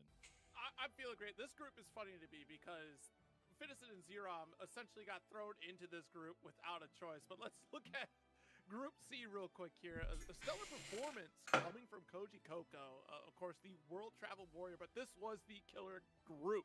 The Evo champions collide here outside of Gamera, right? So this is certainly a tale to look over, and definitely look back at that Usagi versus Koji Koko set. That was a very strong set. Yeah, it from really Koji to was. Really kind of dismantle some of that offense that gave trouble to the likes of Monarch and Deva game out here, but look at that 82% win rate even for Koji. Goodness gracious. So, Group D, as we talked about, to get to the lore of it, if you missed out on the draft pick for group stage selection, Zerom did not get to choose their position, was locked in a D, just tossed into it. So, this is kind of just, everything is going to unfold the way it is for Zerom here. And Fidison, feeling really comfortable for this one here as well, was claiming that they got to avoid the players that didn't want to fight right off the rip. Look at which Zerom's I shirt. don't know who they are. I'm willing to bet Usagi's probably one. I'm going to have to assume that, but yeah. And then we're looking at Kasu Usagi up against Shio to start things off. Shio has been very consistent at competing in Gran Blue versus Rising throughout this arc. Let's go Zerom. With many performances across like B Pro Cup, Tiger Uppercut, Lagless Cup, taking first at those three. And the one performance that was kind of interesting was the Psy Games Cup, where Kazu Usagi ended up taking a top 8 position there. Yeah, exactly. And Shio actually having a relatively, lower position, but still with first at, like you said, Lagless, Tiger Uppercut, B Pro Cup, a 49th place is like, you know what, I've already secured my qualification. Let me give a little bit more room to some other folks to try and qualify. And Kazu Usagi, like you mentioned, taking that spot with the Fairy. Of course, Fidison tearing it up at that first place at Mix Up. So many of these top 3, top 4 placings at, UFA, Hessen Crash, Brussels Challenge, and so many other stellar results in EU. And of course, Zerom, our combo breaker champion with the Charlotta as well. Absolutely. Shio out here with Arc World Tour points at 522. I'm going to put some respect on this next individual's name because I left one out on purpose. One tournament performance in particular before we get to that. Shio. Super Tournament 2025 third place is the tour record here to try to get into this qualifying position with the Luane, who has been on a tear across the globe. Tour rank Started out number as a 6. problem in Europe, and now I wonder who is number 1. many countries to get to this point. In fact, forcing some players to really change over, namely Totoro, opting to just go all in on Luane and giving plenty of folks a second look at maybe opting for this character. But those changes that we've seen, right, with Ultimate Wheel, certainly giving folks a moment of pause instead of going all in, maybe going back and reevaluating some of those older characters that they were playing with. So that is something to think about in this matchup. Still a very potent character. We've seen it earlier in the bracket. Saki, unfortunately, not able to really kind of come out on top with this Luane, but I think that's just like the immediate shift that Saki had to make to that character because we have other comfort characters in the past that we've played with. Now, our next competitor. The one tournament I left off was Evo Japan 2025 champion Kasa Usagi. You thought that the Evo champs were Evo set and done Japan. with Group C? Let's not forget Kasa Usagi's performance here at Evo Japan, taking first place with this fairy hit and getting that immediate qualification to Arc World Tour, the first to get that blessing. Yeah, exactly. We already have one rabbit. That's another qualified, character I or hate rather, fighting. making it Fairy. into the extra stage in But Usagi and the Grim. I've gotten better so at the let's see if matchup. Kasa Usagi is going to be able to continue on, or even make it into the winner's side top 8 and bring another rabbit into that Sunday stage. Of course, rocking the fairy for quite some time now, so it's going to be a little bit more zoning action. Who I imagine, especially going up against Lil at least has these like long-range buttons to try and challenge, you know, if we're backing out to full screen with the Lil back run and just going for summons, going for eats, and making sure that you can't get away with just taking that space for free. Yeah, He looked the tired, storyline has been boy. Fascinating for Kasa Usagi, who has Like he been basically just smoking very cigarettes and consistent at not placing getting these enough top 8 sleep. Finishes. Starting even back from Evo Japan 2024. See, But that what's be the really people who fascinating be is just winning. The people who ain't got no lack of sleep and appearances smoking for other, cigarettes at and least, health Surf bad, FPV confirmed come in and win the tournaments, whole right? Because thing. Obviously, we've been practicing in the background here to still remain this consistent, even at some of these high-performing tournaments like Psy Games Cup, right? So, Kasa Look at him, Usagi coughing looking and to hit the ground old running and here in this group. smoking State- cigarette. Look at the photo from Shio. Wait a Evo I minute. know, he's so champion. happy, and he's like showing off the lagless as well. I'm trying to see what that is in particular. I see the 30 mg. You guys are gonna have to give us a little bit of intel there. Yeah, I'm definitely curious. I was like, oh, is that like lagless deodorant or is that like lagless? Because what were they doing? They Are they had like mints? Is it bubble like bath? a snack? Yeah. I'm so curious. Yeah, Yeah. They were giving something. Oh, they're at bath the, bombs. Yeah. Bath bombs, maybe. Yeah. Maybe. I don't know, but either way, Lil starting things off against Fairy. I love Like you how mentioned, everybody just long let the range almost intros able to rock interrupt for the a lot first of round. Sammy and Tomi pressure. Also, that invulnerability not being there, right? In terms of the ultimate Sammy and Tomi, it's still able to get struck down as opposed to just having that free reversal off of ultimate nowadays. So you have to be a little more cautious. Still a very potent tool, but you can't just toss it out for free. Yeah, Ultimate Flame Wheel just used to be one of these moves that when you're Lil and you have 50 meter, it's like 90% of the time an excellent trade for you, especially against Fairy, right, who has that long range, but of course is also risking extending her hurt boxes. So Shio maybe just trying to, you know, play a little bit of a tricky spacing game. Set the laser, stay right out of range of far M, and gradually walk Usagi down to the corner. Look at this full screen. Sammy and Tomi deny, but missile barrage not able to work out here. And brilliant side swap from Kasa Usagi. There it is. The denial of Holyfield immediately covering with another great whip grab. Yeah, exactly. Able to find the full confirm. Kasa Usagi off of that high in the air anti-air Beppo. And now we're just looking for a little bit of chip off that 5. His fuzzy gardens, so he didn't get overheated. Brilliant Okay, life right? lead. Oh, I was not ready for the JM like that. Yeah, right? Maybe a tricky counterplay against the wake up parry to make it like a sour spot hit, but instead runs up for the EX parry, and Shio just trying to make something off of this, you know, 20% HP situation. He can No still running come away back. For you. There's the 5L. It's gonna be Scary, hard, that but he too can still much come to back. go. Exactly. Spooky stuff. Shio still in a rough spot for HP, so might as well spend the BP to try and get that advantage. Walk back to try and bait out a throw, but it's Usagi over. doesn't bite. Sends out the ultimate GG, but it's not the kill. I think we were looking for the airborne state of the Yeah, ultimate that's awesome tough. sauce to clear that GG, but it was active before we could get that pull. And then unfortunately jumping right on top of GG for Shio. Round up for Kasa Usagi. All right, summon the bros off the airborne hit. We get a clean confirm in the corner here for Shio. Still no 50 meter for the ultimate DP on Kasa Usagi's side. Ooh. All right, this goes Boy, right over dived the in 2M. there. That's brave counter off for Kasa Usagi. It's like you got to play so calculated to fight Fairy, Almost Sammy. because her zoning is just so Wait, good. oh my god, you get a nice little confirm off of that too. The airborne hit on the ultimate awesome then if sauce to try and somebody's anti-air, just but the playing her falling really, butt really from solid, Fairy it's really able to hard get a to- solid knockdown. Yeah, Kasa Usagi just Get hanging in. around until you make a mistake. Push back to the corner here. Shut down Catbot. Brilliant Yeah, spacing it's for tough. Kasa. Not able to get the kill quite yet, but we are on the cusp of He victory. couldn't get in. There we go. Keeping Lowain at bay, stopping the flame wheel even when we do try to spend the 50 meter for it. These far M's and these GG sets doing the job for game number 1. Stay safe on the dive. Yeah. Okay, able to challenge the summon once again with the whip. If Lowain had like All right, some careful, type GG of right behind you, like so tries to run up, but does get caught up by the whip. just normal fireball, Shio really trying to figure out the spacing here. Does get the he would dash probably down. have an We saw easier dash gauge time, earlier. but That was the round kill. all of his Kazusagi projectiles take interrupted, time but to set up. it seems really tricky to try to get that ball rolling. Sammy and Toby not finding a mark and having to back it up with the cat bot. It's a lot of resource-intensive spacing that we're getting shut down cat bot. Yeah, it's Waited over. by the ultimate wheel. Can't get in. Right, just trying to play at that far M spacing, see if we can catch out a summon from Shio. Sammy, Come but there we back. go, Tommy. Yeah, there's nothing you can do. Complete dominance for Kazusagi there, even with the alt wheel coming through. Just making solid calls and just overwhelming the Shio with these options, especially with far medium here, going for the 5S. And just really active on shutting down Sammy and Toby. There's no linear pressure at all coming from Shio at this point. Yeah, exactly. Setting up GG every opportunity we get, just swapping up the whip timing, the spot dodges to try and bait out spot dodge from Shio as well. Just keeping you at bay with the far L.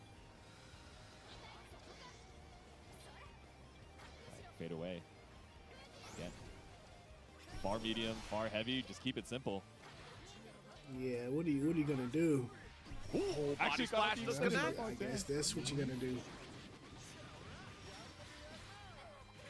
Speed restoration. Correcting that position to make sure we don't lose that corner.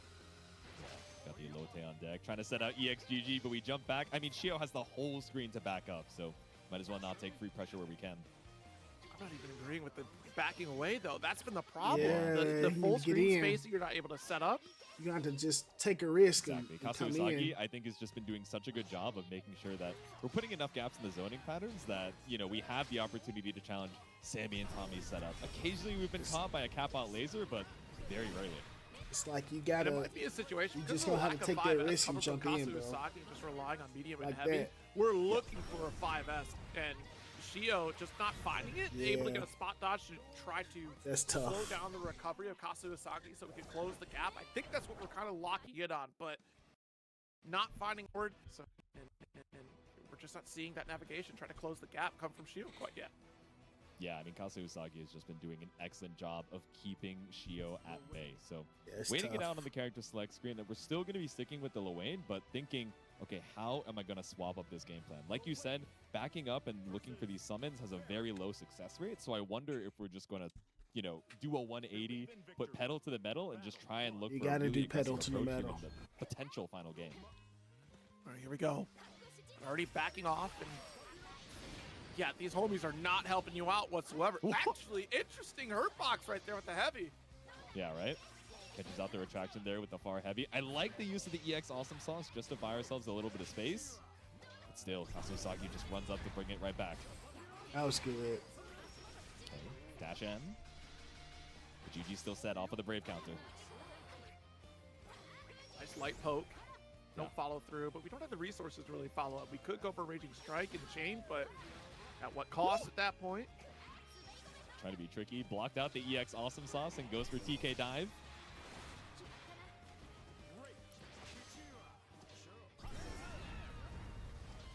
Yeah, all the time in the world to react. So just the easy spot dodge off of that 50 meter. No meter refund for Shio, so waiting for another, 50 meter to come back on board. Ooh, a little bit too shallow. The walk back from Kazusagi makes that throw away from Shio. Ooh, he's dead. The Raging Strike and EX Special is all we need to kill with EX Beppo. Man, that's It's tough. set point. That's tough. Big jump, just shy of the up dog. Yeah. And light, we're still gonna get the overhead here. Rather the high coming from Sammy Tomy. Yeah. Perfect Okay. navigation off of the round start here. This is Shio's round. Yeah, you spend the Brave counter, but but especially off the Gotta get GG set, in. the side swap here. Really just trying to fight to get that momentum right back. The back dash to bait out the poke. Still another Yep. medium Hey, attempt. Not he gonna might. work. And pushing right back into GG. The fairy not player able to might get come there, back, but 'cause you he notice had- the he's step at back his for Kazu most Usagi to optimal shorten the screen range. and try to push Shio into it. Okay, slash out with the far M's again. Just such a good answer to calling out Sammy and Tommy. Would far M actually able to reach on the back step, or maybe an Okay. attempt to swing from Kazu That's Usagi? good. Either way, round up for Shio. It's a start. It really is. Still, Sometimes we're that's not all you quite need. finding that navigation in the mid screen to try to roll through some of these extended normals. The traditional set play from Lil has not been working out at all in this match. No. Ooh. Okay, catches up the special cancel with the EX parry, but awkward knockdown, right? So Kazu Usagi's still fine to match back out. There we go. Nice 2N there. Awesome sauce to extend with Kappa.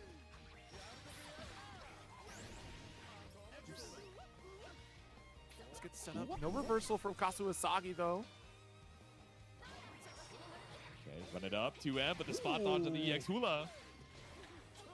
Okay. Light awesome. Parry. Doesn't save the homies. Oh no. GG I set knew up the that back was throw, but coming. has to go for the close L. Keep it median, keep it real. Gets caught up here with the EX Beppo bounce. And we got Super to strip away the Brave Point too. As much damage as we can. The combo limit achieved. And what do you do at this You only point? got- You you have only- SSBA. We could go for Iggy, Yeah. but opts for Wheel. Ooh. Oh! Wait a minute. Should be enough Okay, at the let's go. chain, and we do get a That's game. good. There we go. He The clutched last it time that out. happened, right? It was up against the corner. You know, theoretically, a better position for Shio to look for that He clutched it anti-air out pretty good. ultimate awesome sauce, but ended up getting hit by, you know, Fairy Jump H on the way back down. This time, the exact clean hit that you needed to look for that kill, and now we finally have a little bit of steam in our Lil Wayne sails.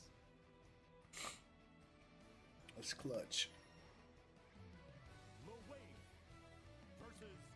I've not turned that icon I on don't- before. Is that the no technical on the side of Kazu Usagi? It's like the X on the D-pad, right? That's what the symbol looks like. I think that is the removal of technical, yeah. Okay, interesting. Yeah. I've not turned that on myself yet, so. Kasasagi is I think probably for gonna win. inputs-wise, like sometimes you do get accidental But super if like You do. you're looking for, you know, CL forward on like a comes back. UDP and you roll the quarter circle by accident. I'll be But impressed. you know, I feel like that's one of the main reasons we see technical on like non-charged characters in particular. Yeah. All right. Yeah, now we're looking for the just defense from Shio, right? You know, it's like you mentioned before, these multi-hit zoner characters, you need to get as much meter as possible anytime you're blocking these multi-hit projectiles. Oh no! Too far. Yeah, that was supposed to be BC, and Shio still asleep at the wheel there, not able to get the spot dodge. Just kind of ate that Yeah. one. Yeah, exactly. We were too far to poke out and stop the Raging Strike with the 2L, so ended up getting hit for it. Now you're down 2 BP, which is rough for the next hit from Kazu Usagi. Shio tried to catch the recovery of the spot dodge. Not going to work out. Yep. All right. Dash out might have Devil been puts too you back slow to full for that screen. option. Yeah. Ooh, double Ooh. spot dodge into back throw. Kazu Usagi said, That's crazy. surely you're looking for a delay strike here, and surely he's looking to try and close it out 3-1. Now on set point. Look at low profile with the 2M. We do get the stun from Catbot, but Yeah. it's not enough. We get that missile barrage out. Yeah, nice thing about the Catbot set, whether it's the rockets or the laser, that far M just whipping right on top of it, right? So unless we're kind of sending that 2M like Kazu Usagi is sometimes doing at the full screen, might be tricky to try and challenge there. Some parry there off the ult forward special cover from Shio. It does negate that GG setup. The dash M will get punished. Yep, EX will put you back full screen and set out that MGG. It bounced Might off of be both of over. the bros. Oh no. Might be over. All right, EXGG set. Yep. Oh! All right, shut down the ult wheel. It's a nice little win there for Casa. Yep. Okay, IBs on the multi-hits from GG. Puts you right above that 50 meter. And Braid counters the bot. Doesn't quite catch Lil but at least it takes off one of the summons from the screen. Yeah, blue. see, times have changed here because normally you'd be able to pressure with that ult wheel, and it's not going to work out in Shio's favor. Chip is imminent. Okay, wait a minute.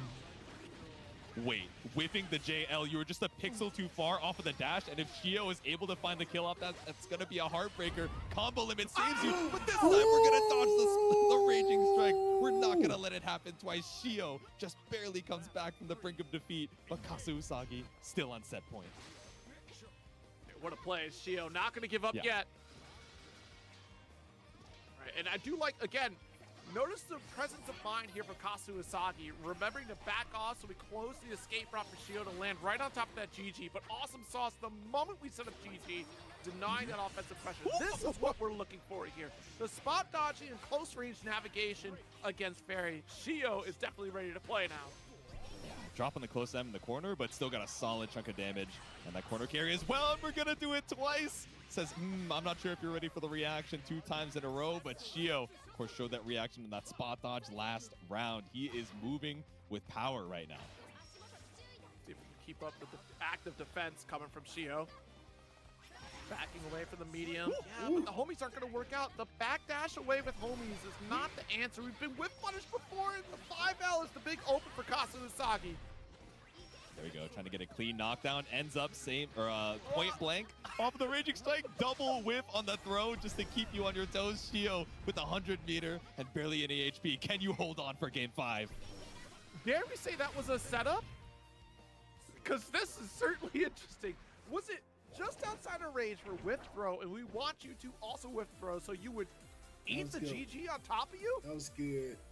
Were you just bait out the reactions on that? You're like, oh, surely he'll do it a 3rd time. Surely he's just waiting for me to wake up, and it's the most elaborate frame kill I've ever seen in my life. But Kazu Usagi, a little bit of a nail biter there in that final game, but still able to seal out a solid win. Hey, that's the evil champ mentality right there. I'm going to whip throw in your face, so you're going to do nothing about it because you're going to get caught by GG. That's right. That's right. No. Give me my golden stick, please. Thank you.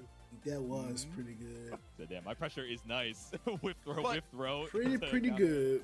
But Not gonna honestly, lie. Shio, I feel like, just was not playing the right game, was very stuck with that layer 1 and didn't adjust to a different game plan throughout that set. Going full screen, constantly calling for Sammy Atomi and then backing up with Cap Out was just not getting any mileage. And what we should have probably done is tried to go for some of those roll scenarios, try to bring the pressure to Kazu Usagi. And we saw a lot of great return on investment for doing that in that final game, right? Like keeping close, making it more of a risk to try to press with the medium and heavy. And all right, guys, be right back. Right? But every time we backed off, it was so troublesome for Shio throughout that set. Yeah, I definitely agree, right? Like, the game that we were able to win, and that final game, which was still a loss for Shio for the set, but still so much closer than game 1 and game 2, ended up being, okay, I need to be in your face and, you know, participate in the RPS of, are you going to special cancel? Are you going to not? Is my spot dodge or roll going to be caught out here, or am I going to be counter hit by the delay? Yeah, we saw that. We saw that picture. Yeah, said, oh, I want to take in the moment. Yo, get you a friend that gasses you up as much as Saki and Fittison gas each other up in Gran Blue. These two, both German competitors out here. Fittison showcasing this. Siegfried has been on a little bit of a soul surge as of late. Last I talked with Fittison was out at versus fighting and really having that deep conversation of like, I'm not quite sure where the game is going to go forward as far as my character and how I should be proceeding in terms of performing in Arc World Tour Finals. And you know, opting to try to get some more practice in other spaces and kind of exploring options in terms of how he can level up and evolve in this new era of Gran Blue. And frankly, I think Siegfried is probably in a very good spot in this iteration of the game. Being able to ground bounce with dash heavy and convert mid-screen combos a little more consistently. Plus, who can forget that armor point on the ultimate back special coming from Siegfried? That is insane.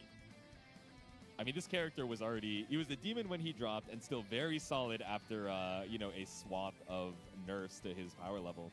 And then, you know, now, like you're mentioning with the ground bounces and with, you know, his 5U buffs as well, like this is a character that is very capable of like 1.5 shotting you, right? But are we going to have that opportunity up against Zerom, right? Our combo breaker champion, still one of the main representatives of Charlotta in North America, and who is unafraid to let LDP rock, let the Charlotta ball rock as well, to try and make our way in and make sure that you don't feel comfortable, you know, setting up that 5U.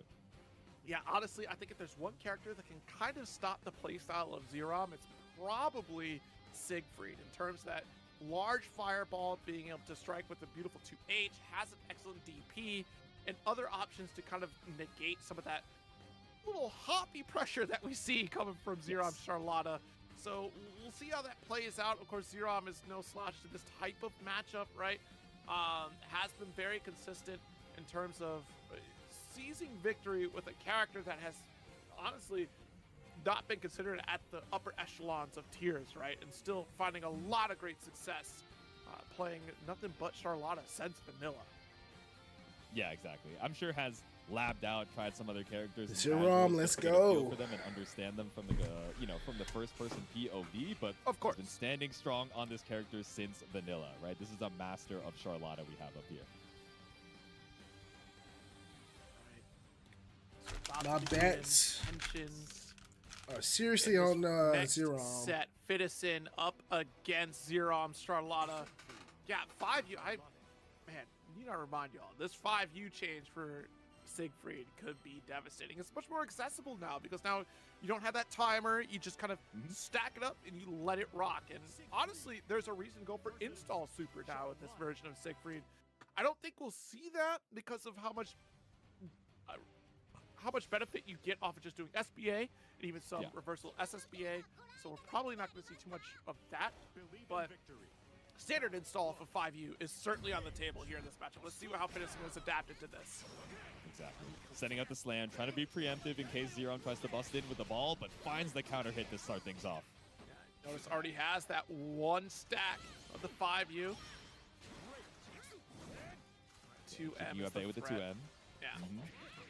Fitison had always been kind of that early adopter of the 2M pressure as opposed to 2U. We see a lot of Siegfried players had tried to make that adjustment in the previous patch where 2U was kind of the go-to, but Fitison was already sitting ready for it. Oh my god, Zerom ready for a 5U in that pressure. Escape the corner with a roll through afterwards, but definitely taking quite a bit of damage here with the big bonk. EX ball, but nothing found on Fitison's side. Not checking the jump in either. Shimmy. Okay, big whiff on the Shining Onslaught. Oh, he might be dead. Yeah, Raging Chain to follow up. Nice finish here from Fitison. Able to get the whip punish with that dash light to start things off. Yep. First round Fitison looking for the far M from Zerom, but a little bit too late on the anti-air, so finds a clean jump in. Ooh. Too late for the anti-air attempt coming from Zerom. 2H. Yeah, like you said, great anti-air, incredible range from Fitison, even on such a tricky jump arc, but yeah, big block on the DP here, but actually catches out the blue flash here from Zerom's side. That's supposed to be the ultimate Orkin start up there. Oh, nice DP. DP. Nice. Yep. Walk it back out. Brave counter. Oh, but caught up by the sword of Lumiel. It's not a full confirm off that light version, but still just keeping Fitison on his toes with the special cancels. Far heavy. We're going for max range normals. Oh my god, we can continue this route. Launch it, finish the job, Zerom. Zerom. Keep it simple. Cash out on the Raging So Chain, Zerom, but we got it. The double ultimate if ball he gets for the going okay, and he tying starts the to rounds feel up with confident, style. oh my god. Very odd drop right there. Maybe just slightly too late in the Orkin follow-up. Nice DP. Can't let Zerom get any Yeah, confidence, DP for bro. DP. The first one not in full, over but, for you know, us. definitely fast for the level of crush that it has.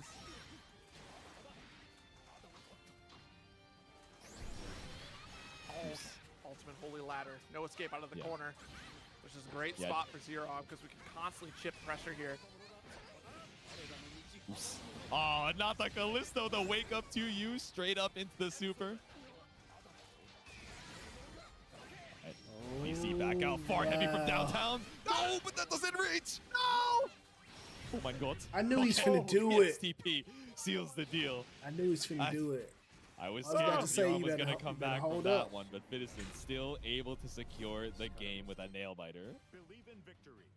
I was on my knees begging, like, please, clean this up. Yeah, I was surprised that also wasn't a cinematic hit off of the super too. That's very interesting. Dang. No! Oh no. That's such a rough drop. Just the big bomb going entirely wide. It was steal back the turn with the DP. Yep. Ooh, yeah, with the whiff dash light, that means Zero can try to steal it back with the ult DP right at him. Yeah. Caught you with the overhead Helmbreaker off the Demon Flip, but really just chipping away at the HP. Not the worst thing in the world. Finds a Raging Strike confirmed. Post far L. Oh, uh-oh. Yeah, that was tough. Side swap with the 2L. Open up 2L again. Fitison down around. Yeah, Zero and even without the was Raging getting Chain that meter fire, behind bro. it, right? Zero, I'm just looking for that Raging Strike to get a clean knockdown, so I agree to secure that corner situation. Spot dodges the firewall and busts out with the L ball, but does get caught up by the JU, which is why we're seeing that ultimate DP from Zero instead of the 2H sometimes, right? Doesn't even want to have to play that RPS of, oh, are you aerosoling or not on a jump in? Got hands. That Yeah. jumping fall, so huge. Oh, Ooh, walking nice back out off punish. the Raging Strike attempt or like a late BC. It Either was way, suppo- it's not working out for Fitison. It was supposed to be the confirm. The 5L, right Ah. the Raging Strike confirm. Expecting a hit there. Final touch. I mean, honestly, not quite there for Chit. There's a sliver of health. And that'll do the light. Nice spot dodge. Able to find that last hit. That sour spot on the UDP actually ended up working really well for Fitison because it side swapped him back out of the corner.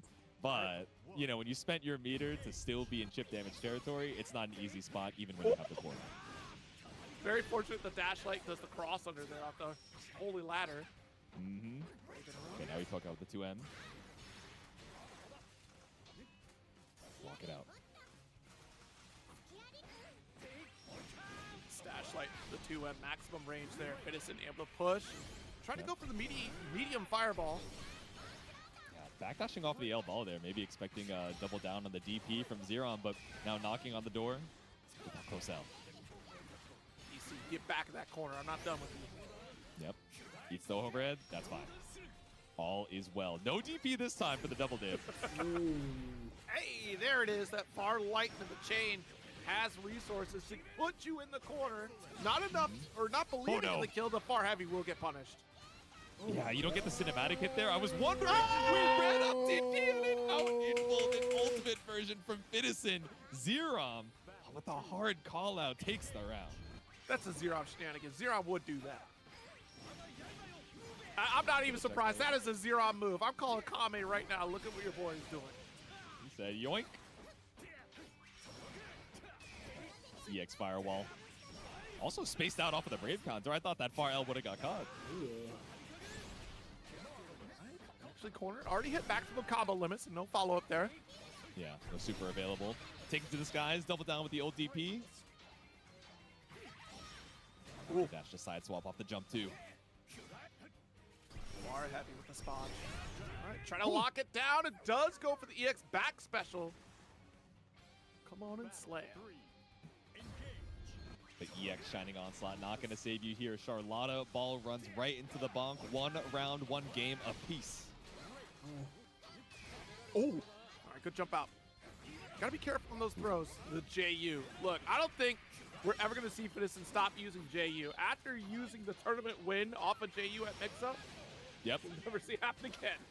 Exactly. All right. Ooh, big whip on the 6XL, but locked into the recovery of that spot dodge. That spends the Brave point. Oh!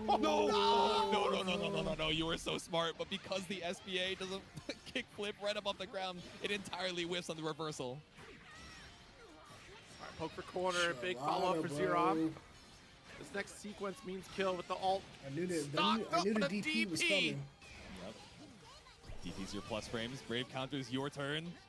Now 1 diamond available for Fitison. It's a one-touch situation for both of these players with 50 meter on the board.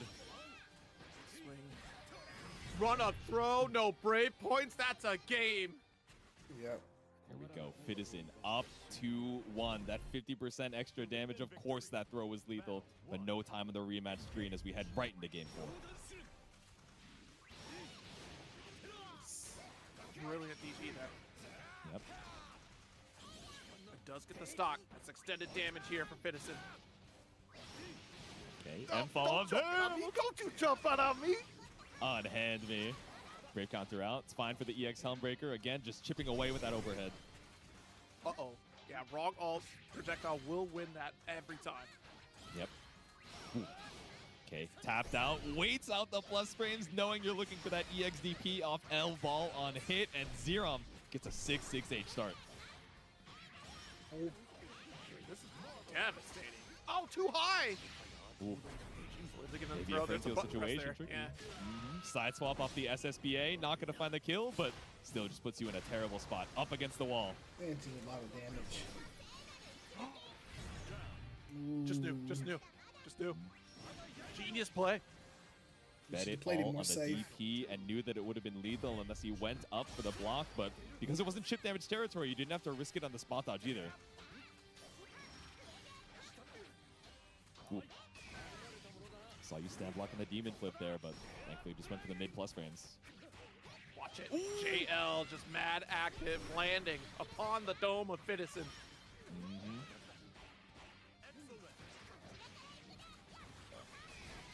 We'll go actions, take our plus frames, and wait it out off the brave counter. We still matched after though. Match with a 2U no less. Spodge though from Zerom. We're still gonna get the heavy Orkin. Trying to Run get up the close stack heavy. with close heavy for that massive counter hit attempt. Yeah. Nothing found though. Does check you with the 2L, but doesn't believe in the light confirm, and it goes over again. Now Zerom ready for it. The second time we've seen that a heartbreaker for Fitison because that ultimate ball just goes right under. Right, one more chance. Checks the light. You do have a roundup, so you can take some Whoa. risk. Oh god. Ah, no!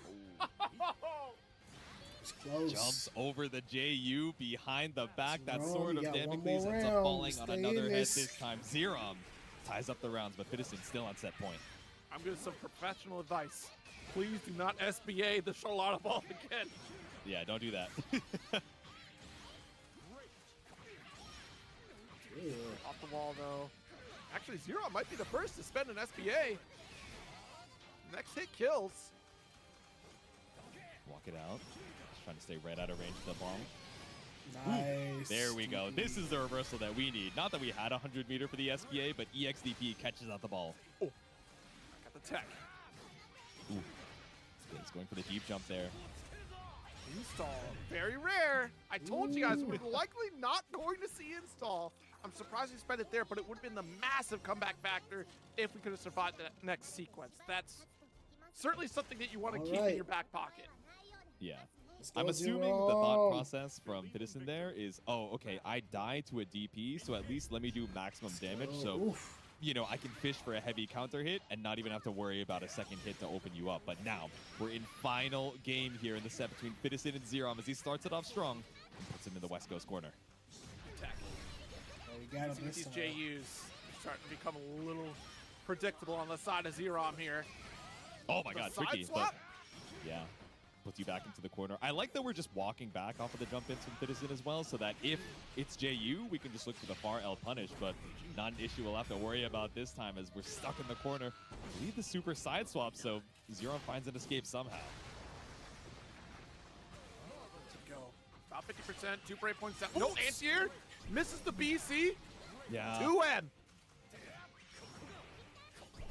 if we believed, if we had a godlike hit confirm into a Raging Strike, that would have been lethal for Zerom, but now both of them fighting for that final hit, and of course we bust out with the LDP. Battle 2. Engage. See match point here for Zerom. Very cautious and rightfully so against Siegfried. You don't want to get caught by a stray heavy, but Fitison close range here. Clash! Jeez. I bet you that would have worked if it was the ult back special though. Because we'd have had that guard point there off this spinning slash. Ooh, what's that? Four can pick up in the mid screen. And just looking for the backdash anti-air.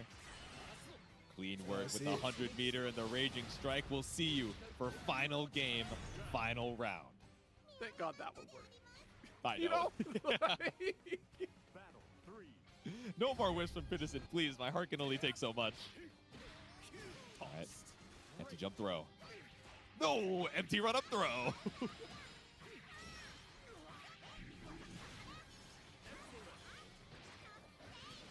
Let's go. No off tech, the plus but you're at one. least out of that Oh, corner. snap. Oh no. Citizen falling apart right now. Now in one-touch territory up against Zero. Next hit builds up that 100, but UDP secures us a clean knockdown.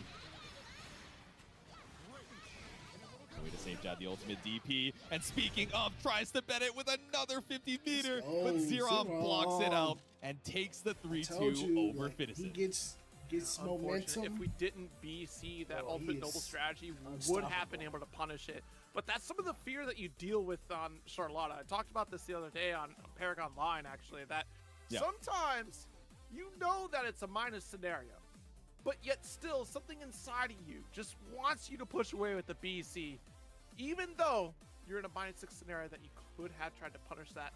And Fitison, under pressure, you know, could go for a panic and try to BC out of there, try to reset the neutral, get away from the corner. Tough to play against Charlotta when she's barreling down on you like that in the offense. Yeah, exactly. And maybe thinking, okay, I'm blocking out this multi-hit, so maybe this is going to put me in chip damage range. So instead of taking the punish and being at that sliver of health where, you know, any block special is going to kill me, I'm fine with taking this, you know, semi-neutral situation, slightly advantage at the full screen, and at least having one more hit to block and work with. But hard decision to make in the heat of the moment, like you said, against that combo breaker champion. So 3-2 for Zero, but Fitison still stays up at the stand. Is now Kasa Usagi back up to the station to fight it out. Usagi. Yeah, this will be a fun one. I think, yeah, Fairy Siegfried. Yeah, Fairy Siegfried might be the play here. I don't think Fitison will change off the Siegfried. I think This we're might going to be fully a settle back into the character. interesting version. matchup. But still a lot of great tools. We did see some The install play. Siegfried I actually Does I wouldn't have be a shocked good to see projectile. now that I'm looking at this, like, They can He kind might of be thinking it Beatrix too. interact because with honestly, the. Jade-Su, I'll be so real with you. What's up? You play Beatrix into this, you're gonna do very well. Oh, it's not playing Siegfried. Like, damage output from Siegfried, sure, that's fine. But Beatrix has so many ways to just instantly close the gap. And I'm talking exclusively alt ride free. You cannot throw out a GG when I have meter. You are not allowed. Spot dodge, avoiding the far range normals, ride free right through. Yeah. I see the advantage on Beatrix here, and I would not be surprised if we opt for Beatrix from Fitty. Yeah. And I mean, it's terrifying, right? You know, we already have the hover over on the Beatrix where, you know, Siegfried, yes, incredible damage, solid toolkit. Like, if you want to solo main someone, he is an excellent choice, especially right now. But if you have the Beatrix in the back pocket, we've mentioned it time and time before, the explosiveness of her approach and the, you know, fact that you have to cover very specific parts of the screen in case she wants to bust out with riding free, in case she just challenges the middle of the screen with ultimate fireball as well, which comes out incredibly fast. Or of course, she decides to try and jump in with that EX Thunderbird. It's terrifying to consistently keep her out. Absolutely. And it's one of those matchups that I've personally been lapping quite a bit because I'm sick and tired of fairies bullying me at full screen. And it's my go-to character is Beatrix, and that solves so many problems for me. 100%. Sure, I could play Ilsa. Sure, I could try to play Belial and have some fun with that. You know, I've been jumping around the cast, especially as of late. You know, Meg has been cool, but, yo, can someone give me that Giovanna standee, please? Or at least the acrylic? Just, please. I'm going to put it out there. Someone mail it to me. Don't ask for my address unless I actually know it. Anyways, but yeah, Beatrix has been far easier for me to try to close that gap against Fairy because of those tools. Yeah, exactly. The explosivity of the approach. And also the fact that your damage definitely, you know, when you make your way in, it also just counts so much, whether or not you have Delta Clock, right? Yeah, that's the big fact. You still get your damage output, not quite to the degree of Siegfried, but Beatrix does not need the help to do extra damage, that's for sure. She will be okay. And it looks like Fitison giving the okay to at least start things off with the Beatrix. We definitely agree with the pick here as we head into our third match of Group D, Kasa Usagi versus Fitison. Believe in victory. Battle 1. Engage. I want to see a little bit of a different play style here. We're talking these rolls, spot dodges against these normals, something that we didn't quite get from Shio, but look at how quickly Kasa Usagi shut down escape options with GG right on top of Beatrix. This is where it becomes a problem. Yeah, there we go. Immediately sending that M riding free at the perfect spacing, so Kasa Usagi aware of that, just waiting for the down back. Nice, and there it is, right? We were looking for the guest pens to hit. try to go for the roll through, and it does succeed, extending the recovery time there to try to get the challenge. Now we're in Delta Clock range. Yeah, GG on cooldown, so just running up for a little bit of space. Clean anti-air with the EX Beppo, but it's still not quite enough to kill. But 2M does the job. Now here's the other factor in this matchup, specifically What's for player, right, is just the fact that Fiddison might not be comfortable switching to Beatrix. I think there was that period of time where Fiddison wasn't quite ready to try to showcase Beatrix in some matchups that seemed like this is a slam dunk for the character. And that might be a factor here if we haven't been, playing Beatrix as much as we have in Siegfried with this latest patch. Exactly. Does she have the tools for the job in like just about any matchup? Absolutely, but do you have that muscle memory, that comfortability with, oh, this is where I'm looking for M riding free, this is where I'm sending out my ultimate fireball, and even just a tiny delay in some of those decisions might be enough. Try to go for the stagger on light, but Kazuasaki had the right answer with the ultimate up dog. No! No! Yeah, again, just looking for some of these confirms off Raging Strikes, but falling a hair too short. Fiddison now barely. Nice. Oh my god, Nice. the shockwave with the ultimate Thunderbird. Wait! Kazuasagi tried to challenge a little too early. Oh my god, please. Yeah, we could have gone for Thunderbird there, actually. Oh, man, such a bummer. And it might have just been like one of those panic situations. We did get a little scrambly at the end. If we would have done EX Thunderbird after doing alt Thunderbird, we would have Delta clocked on the ground and extended a little bit more damage. You would have had to cut to DP much sooner, but at the very least, it would have had more damage on your side. Yeah, exactly. A little bit more corner carry as well, but such is life. Game number 1 to Kazuasagi. We're off of, like you said, definitely a heart-shaking scramble. Whoa, what a brave 5L. You were locked down for like 90 frames off of GG, and you're like, no, I'm waking up with 5L. I respect it. Yeah, jumping, unfortunate. We could have done a run-up in DP. Yeah. Nice, counter hit, but full send. All right. Backs up off of the ultimate GG, looking for a throw bait there, but nothing to be found. Extends your hurt box into that ultimate fireball. It's a good knockdown for Fiddison, but it's not enough. DP lands, but Kazuasagi inspired does the same thing for lethal. Yeah, it's just going to be that stagger 5L. It's going to get called out with alt DP. Kazuasagi wants one thing, distance away from Beatrix. All right, there it is. 5U threatening a Delta. Oh, Okay, gets over GG, but does get caught out by the overhead on the way down. And GG waiting for the pickup too, says, I got you.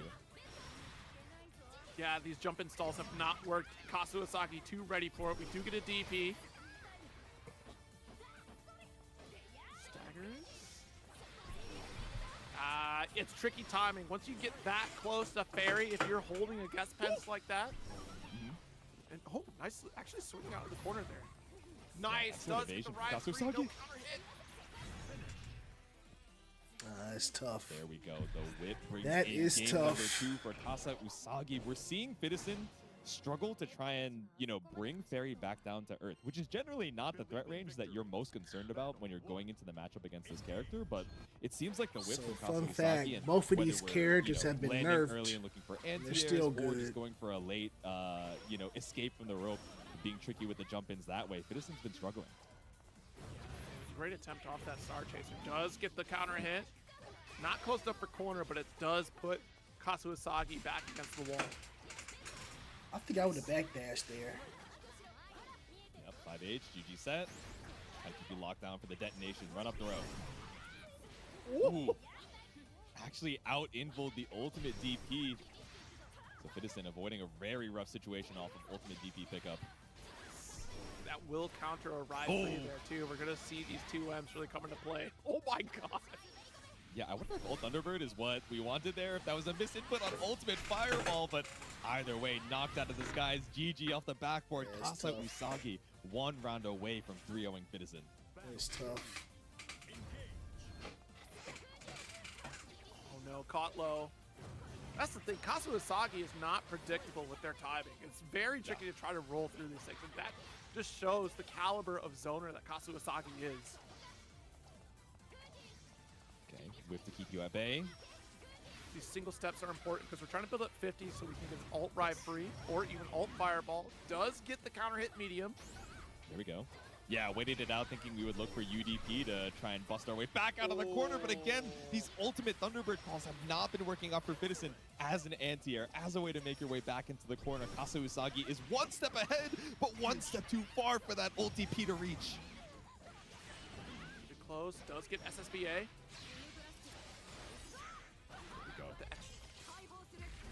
Stripping those final break points here. This is a ton of damage. It will be one more sequence before we get the kill.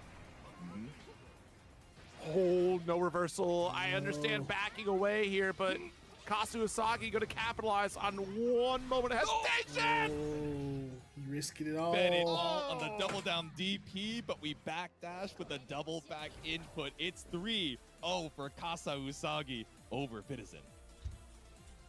That's rough. Tough fight. And again, I know I came into this where you go Beatrix because that is an excellent character to counter against Fairy. But man, oh man, did Kasu Usagi have the counterplay of his own against Beatrix. And now we started to see in like game 2, game 3, we started going for those low strikes. So try to call out and prevent some of the ride free approaches, which is important, right? And even 5L is also a great button, much like Matera having great 5L to counter some of that approach coming from Beatrix. But even still, I think there was some unfamiliarity from the side of Fitison in terms of spacing. We did kind of whiff a few of the 5Hs there, which would probably have hit in the same range as Siegfried. Siegfried's 5H has phenomenal range compared to Beatrix, and I think we're probably sitting around that range. But I do appreciate that Fitison stuck with Beatrix throughout the entire set, because that is the character you should probably play against Fairy. Just came up a little bit short on a player that clearly understands how to shut down a difficult matchup. Yeah, exactly. Maybe the ideas and like fundamentals of, oh, okay, I'm playing this RPS of will you, won't you, end up going for the special cancel. I'm leveraging my, ultimate fireball and my riding free to make it tricky to commit to continuing your normal zoning patterns. But in practice, right, it just seemed like Kasa Usagi was, one step ahead and was like, oh, if my normal zoning patterns are risking me extending my hurt boxes into ultimate fireball and, you're making it so that I'm scared to send out GG, I'm going to take to the skies and actually see if I can build up some space, try and make my way back out of the corner and see how you deal with me swapping up my air approach. Oh, well, a grueling set ahead of us here. We're going to get Shio back into it up against Zerom next. This will be a fun one. We get a little bit of that Lowain action, and Zerom is certainly no stranger to Lowain. Yeah. I mean, this is a character that has only grown in popularity in NA, right? We think of Incendiate. Of course, we think of an incredible run at Frosties as well. Lowain was just all over, especially in that top 8. So incredible work there. Yeah, Satoshi putting in a run for a money on that. I think this is going to Frosty be a wild Postings on that one. My match goodness. here. Oh, yeah. Which was a stellar performance. I highly recommend you go back and check out that Arc World Tour qualifier, the last Platinum qualifier, where we actually got to see Monarch claim victory there. But Zerom, certainly having